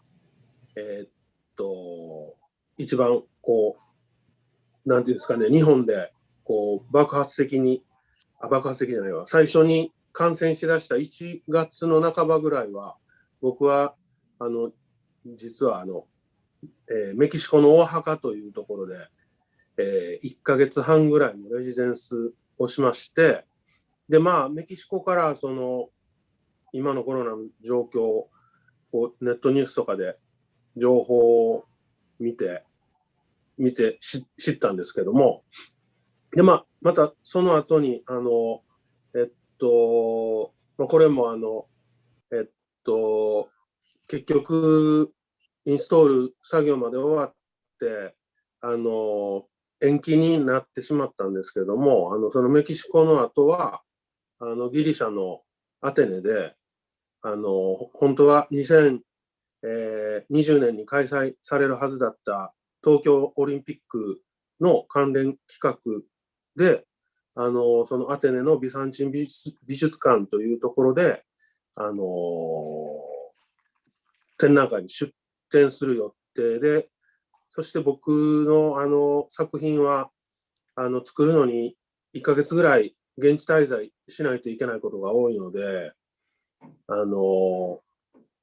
前乗りして作業をしてたら結局なんか延期になってしまって慌てて日本に帰るみたいな体験をしたんですけども、で、まあ僕は本当にアーティストインレジデンスもそうですし、そういう展覧会に参加するときも現地に1ヶ月とか1ヶ月半とか滞在して、現地のアシスタントとかいろんな人と一緒に作品を作り上げていくみたいな仕事が多いので、本当になんかもう早く収まってほしいなとしか思わないですよね。で、まあオンラインで僕ちょっと実はオンラインでレジデンスっていうのが今回やられてたんですかね、何名かが。陸前高田となんかこう海外とつないでオンラインでレジデンスをされてたということなんですよね。それも実は今初めて知りましてまあなんかどんなことができるんだろうなという、なんかどうなんですかどうやったらなんかやっぱりレジデンスって本当になんか地元の人たちとか、まあなんかね、なんか現地でやるというのがやっぱり一番の、まあ、醍醐味であり、まあなんかその土地特有のなんかこうものを使ったりとかっていうようなことが、まあ、メインにはなってくるような気はするんですが、まあ、ただ、まあ、オンラインでもなんかその人と人はこう会話したりつながったりということができるのはできるとは思うので、まあなんか今思いついたんですけど、まあそういうことをこうきっかけにしてアーティストがまあなんか作品にこう変換していくとか、なんかなんかね、そういう体験をきっかけにして作品を作るということは、まあ、可能なのかもしれませんし、それはそれでなんか面白そうなこともできるような気にはなんかなってきましたかね。すいません。こんな感じで大丈夫ですか？どうでしょうか？なんか僕の作家のタイプとしてなんかこうやっぱりサイトスペシフィックな作品を作ることがやっぱ多いので、なんかどうしても、まあ、早くコロナ収まってほしいなっていうふうに思ってしまうんですけども。はい。うん。いや、本当に、そう、いや、本当だと思います。で、今日と明日でね、まあ、去年取り組んできたこと、まあ、去年から今年にかけて取り組んできたことをね、発表していただくんですけども、まあ、本当に林さんおっしゃったように、通常ってもう言い方がちょっともう自分でも分からなくなってくるんですけど、体がちゃんといって、まあ、さっきもアーティストがいろんなことを言ってたけど、やっぱり偶発的なものだったりとか、予定をあえて変えることだったりとかっていう、その醍醐味はやっぱりないんですね、今回。ね。だから、まあ、取り組んでみて、まあ、そういう場を提供してみてそうですけど、なんか、長いリサーチ期間みたいな、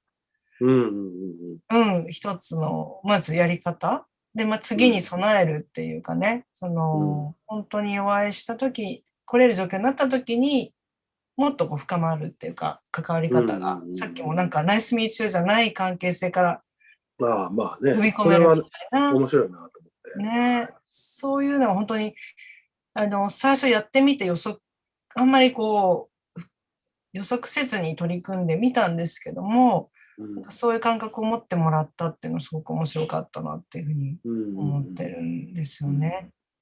で、あと、もう一つ、私がオンラインでもやろうと心に決めたこととしては、やっぱり関係性を切らさないっていうことをね、大事にしたかったんですよね。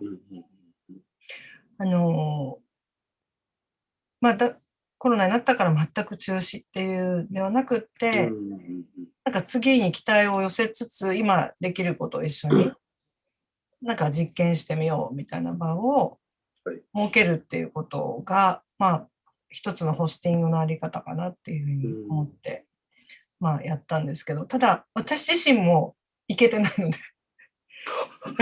で、私自身も現地に行ってないから、もう完全私もリモートディレクターなんですよ。だから、その分、さっき何回も名前が出てきた小江戸さん、弘隆さん、園香さんご夫妻がまあ中心になって、いろんなところに連れてってくれたり、出会わせてくれたりっていうことができたのと、多分、それが成立したことは、もうその現地スタッフの本当に地元で作ってきた関係性に乗せてもらってるっていうこともそうですし、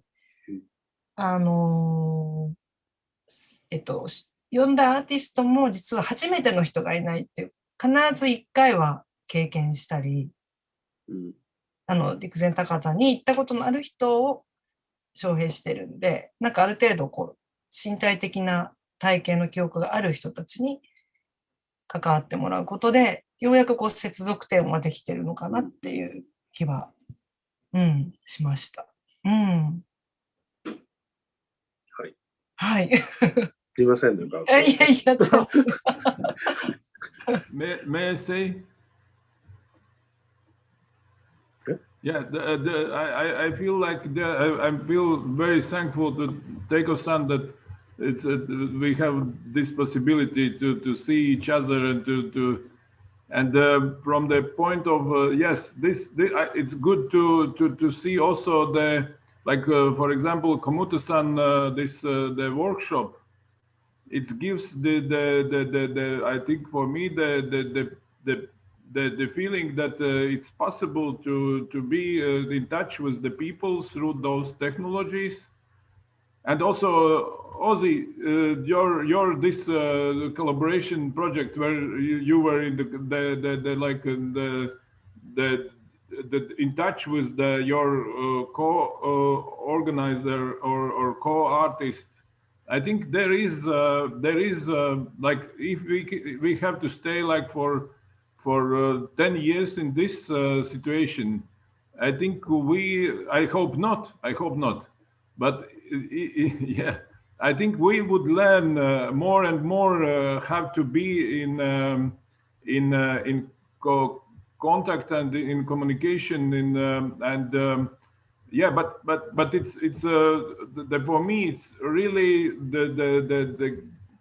the good to be in this and to get my memories back about the people I met, about the landscape I saw in Rikuzen Takata, and I hope yeah I should say it's like in this situation you are like a child. You are learning how to move, how to touch the things in this new situation. It's of course you don't act like normally because you don't have this. You have like different body in this situation. But anyway, it's the challenge, and it's so interesting to be inside of this residency. Thank you. Thanks, Igars. Anything else that you would like to share? I think it's really nice to. This is just an initial meeting. I think when we thought about this, Teiko-san thought about this. It's just the idea of reconnecting everyone is really. At first, we just wanted to, of course, make sure that everybody is. We want to understand and know each other's situation in our location. And of course, some ideas that came out today is like, it's also important to cultivate more, now that we can actually easily connect with each other through this platform, online platform. I think there's a lot of possibilities for us to do this. Sean, yes, please. Can I ask what's happening in the KESEN Takata this year? Because soon it will be March 11, no? Oh, that's a good. Maybe Koeto-san is still here. Maybe they can actually, because Koeto-san, Hirotaka, and Sonoka actually live in KESEN Takata. Koeto-san, are you there? はい、すいません、キッチンに移動しておりました。Yes, I'm not sure if Koeto-san already met some artists here, but yeah. Koeto-san, maybe you can share to us. Sean, you can ask again. I was just asking, March 11 this year is 10 years in KESEN Takata since the tsunami and earthquake. What will people just stay quietly and for themselves, or they do some memory events? I don't know. Do people come together? What will you do on March 11th? I don't know what's the feeling in the KESEN Takata. It's still very complicated. はい。そうですね。やっぱりコロナでいろんなものが見えないので、僕の感覚だということは前提としておかせていただいた上でになるんですが、この間、大きめの地震があったんです。東北で。で、それは10年前の地震の余震なんですね。余震だと言われていて。それはやっぱりこう、嫌が王にもまだ続いてるんだなっていうのが、なんかこのすごい象徴的なタイミングで来たなっていうのは、やっぱりみんなとても思っている、僕も感じてるところです。で、このコロナみたいな中で、陸前高田の人たちがこう震災みたいなものとか10年にどう向き合ってるかっていうのって、なんかもうちょっとなんかこう見えるかなと思ったんですけど、意外と見えないと僕は感じてます。やっぱり人の命が関わるものとか、こう自分たちの動きだけではコントロールできないもの、で必ずそこにいろんな経験した人たちなのですごいいろんなことを考えてるとは思うんですけれども、まだこのコロナの渦中っていうところで、声を聞けない、顔を見れないというところもあるので、なんかこう傾向みたいなものがいまいちつかめないなっていうところは、はい、感じているところですね。なので、やっぱりこういう時期のこの雰囲気、なんかこの独特の雰囲気みたいなものを記録しておくとか、オンラインであってもこの時期のこの地域の人たちの声みたいなものが残ってるっていうことは、後々こう、分析の対象というか、後々見えてくるものがあるのかなって、私自身は感じてます。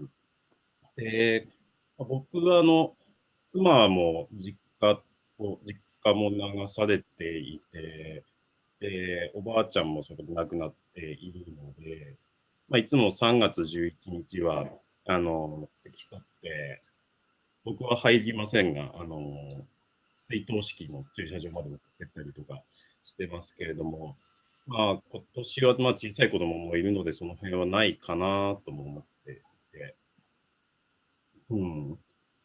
でみんなただ、その時間になると、3月11日の2時46分になると、必ず外に出てきて、黙祷して、街がシーンとなる独特の雰囲気があるんですけれども、この10年目とそのコロナの中で、どんな風になるのかなっていうのは、なんか興味があるというか、僕もなんか、なんでしょう、見てみたいというか、どんな感じになるのかなというふうに考えています。はい。小枝さん、はい、何かこの10年目で、何かいつもと例年とは違うようなイベントがこう市とかで企画してたりとかするってこともあるんですか？なんかそういうようなものってないですね。基本的にないです。通常通りの追悼の。そうですね。はい。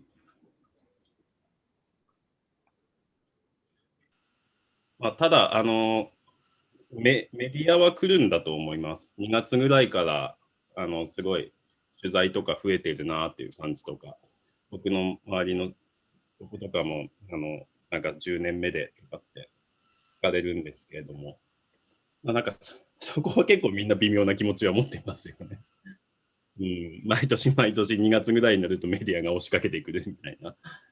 で2月3月以外には話題にもならんという複雑な気持ちがあって、10年っていうところで今後の話題になるところっていうのも減ってくるだろうし、やっぱりこの街づくりもうまくいってることばっかりじゃないので、はい、行政の絡みみたいな話もありましたけど、やっぱり意見がすごい割れていたり、大きな工事とか、街づくりの計画に対してっていうのが、ある中でこう一面的な取り上げ方、被災地頑張ってますみたいな、なんかそういうのももう疲れるなっていう気持ちは多くの人が持っているっていうのは感じます。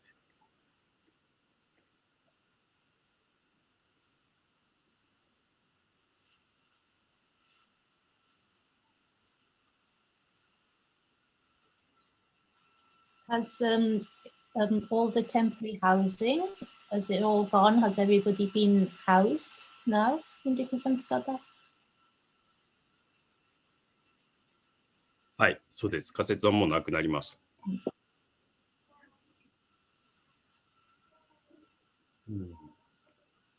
なんかやっぱり見てほしいですよね、ぜひ。僕空き家とかを仕事にしてるんですけれども、すごく象徴的で、仮設は撤去され、で新しい新築のお家にこうおじいちゃんおばあちゃんとかが一軒家建てて住んでて、でそのまだ3年ぐらいしか住んでないお家が、その所有者さんが亡くなる、そのおじいちゃんおばあちゃんが亡くなることで空き家になって、新築の空き家っていう、ここでしか見ないようなものが発生してきていて、で僕はなんかそれに対してどうこう言うつもりはなくて、やっぱり戻りたかったんだろうし、そこの土の上の土の上ですけど。で、なんかそこでまあ2、3年過ごしたっていうのはその人にとっての意味でしかないので、どうこう言うつもりはありませんが、やっぱりこう、新しいまっさらな土の上に新しい家が出てきて、その中に新しい新築の空き家、もう所有者が去った家がポンポン出てくるっていう光景は、なんかやっぱちょっと寂しいものがあるなと思ってて、なんかこう、そこどういうふうに、もう今後考えていくか、悪いことばかりじゃないのか、ちょっとまだ分かりませんが、なんかそんな時間の経過も最近はすごく感じますね。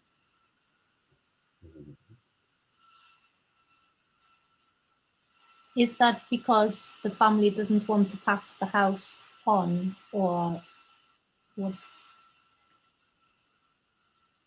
相続するしないもですけど、あんまり住まないんですよね。基本的に数の世帯、3世帯とかで住むっていうのが日本だとあまりないので、空いちゃった家は空いちゃったままになってるっていうのが、特に日本独特の事情ではありますけれども、相続はしても住まない。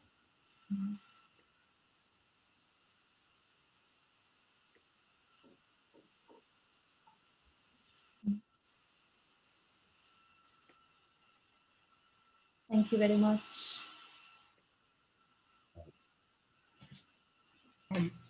Yeah, I think for now, I think this is a very great sharing of our situations and reconnecting again.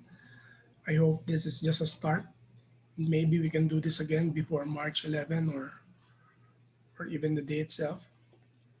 I think what connects us all here is actually Rico's and Takata, the idea of the place, the memory there, and whatever it is that we do, somehow we go back to that particular place or memory in each of our practices. So I think this is a good start. I hope some other participants before can join us again, maybe tomorrow or next time, when we do this sort of a round table, and maybe we can also cultivate more maybe ideas or projects that is possible for us to do, just to be engaged with one another, not concerning too much budget.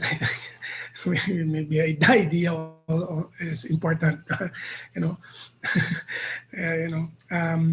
yeah, I think for now we because we're still live in the YouTube, there are 9 people watching us still. I'm not sure who they are, but hello. We can end the live session and then maybe some final talk. Reiko, would you like to say something as a final say? And after this, we can actually still. 本当に今日は皆さん、ありがとうございます。いろいろ話も尽きず、なんかそれぞれの関わった、滞在していただいた年が少しずつレイヤーで違うね、何ですか、ステージで関わってくださっているので、やっぱり少しずつ変わっていく陸前高田のいろんな状況に対して関わってくださった人、あるいはずっともうジェイさんのように例えば少年とね、すごい長い期間かけて関わってくださった人が、いろんな人たちが、今日集まってくださって、で、改めてまたね、最後にチェイさんが言ってくださったみたいに、またその記憶を持ってあの場所に戻っていくってすごい素敵な言葉をいただいたなというふうに思っていて、で、それってなんか私たちがこれからもっと続いていく自分の本当になんかクリエーションの人生そのもののことをなんか象徴しているように聞こえて、すごく染み入る気持ちでいます。そして、もう少しホスティングの話もしたかったなっていうふうに思うんですけども、おそらくそれは明日、小江戸ご夫妻が中心に、山田遥さんのプレゼンテーションと合わせて、また、こんな風なちょっとチャレンジをしてきたよっていうことをね、皆さんに知っていただく、また、新しいチャレンジにまたつながっていく、時間を作ることができますので、また、このライブストリーミング見てくださっている方、それからズームに参加してくださっている方、お時間許せばぜひ明日も参加していただきたいと思っております。まずは、一旦、また皆さんとも再会できることをまた、とても楽しみにしておりますし、本当今日はお会いできて嬉しく思っています。まずは一旦ここで、この時間を終了としたいと思います。ありがとうございました。またお会いしましょう。Picture. Kathleen, can you show yourself for a picture? Kathleen. Kathleen. Yes. Can you? Yeah. Okay. Yeah. Yes. One picture. Pictures. Anyone? Hayashi-san. One, two. 1, 2. Thank you. Oh, you made a picture. Oh no. Okay, let's do it again. Let's do it again. Would you like to do it? We can do it again. Okay. Okay. No, I have to hold my iPad. Oh. It's okay. Let's do it again. Ready? Yeah. Smile. 1, 2. Okay. ありがとうございました。 Thank you for your time. If you want to stay, I think if you want to stay, no, you can stay for a bit. We can still talk. Yes. If you like. Depends. Yeah, it's okay. You can leave. It's okay. But you can drink. But we're still live, so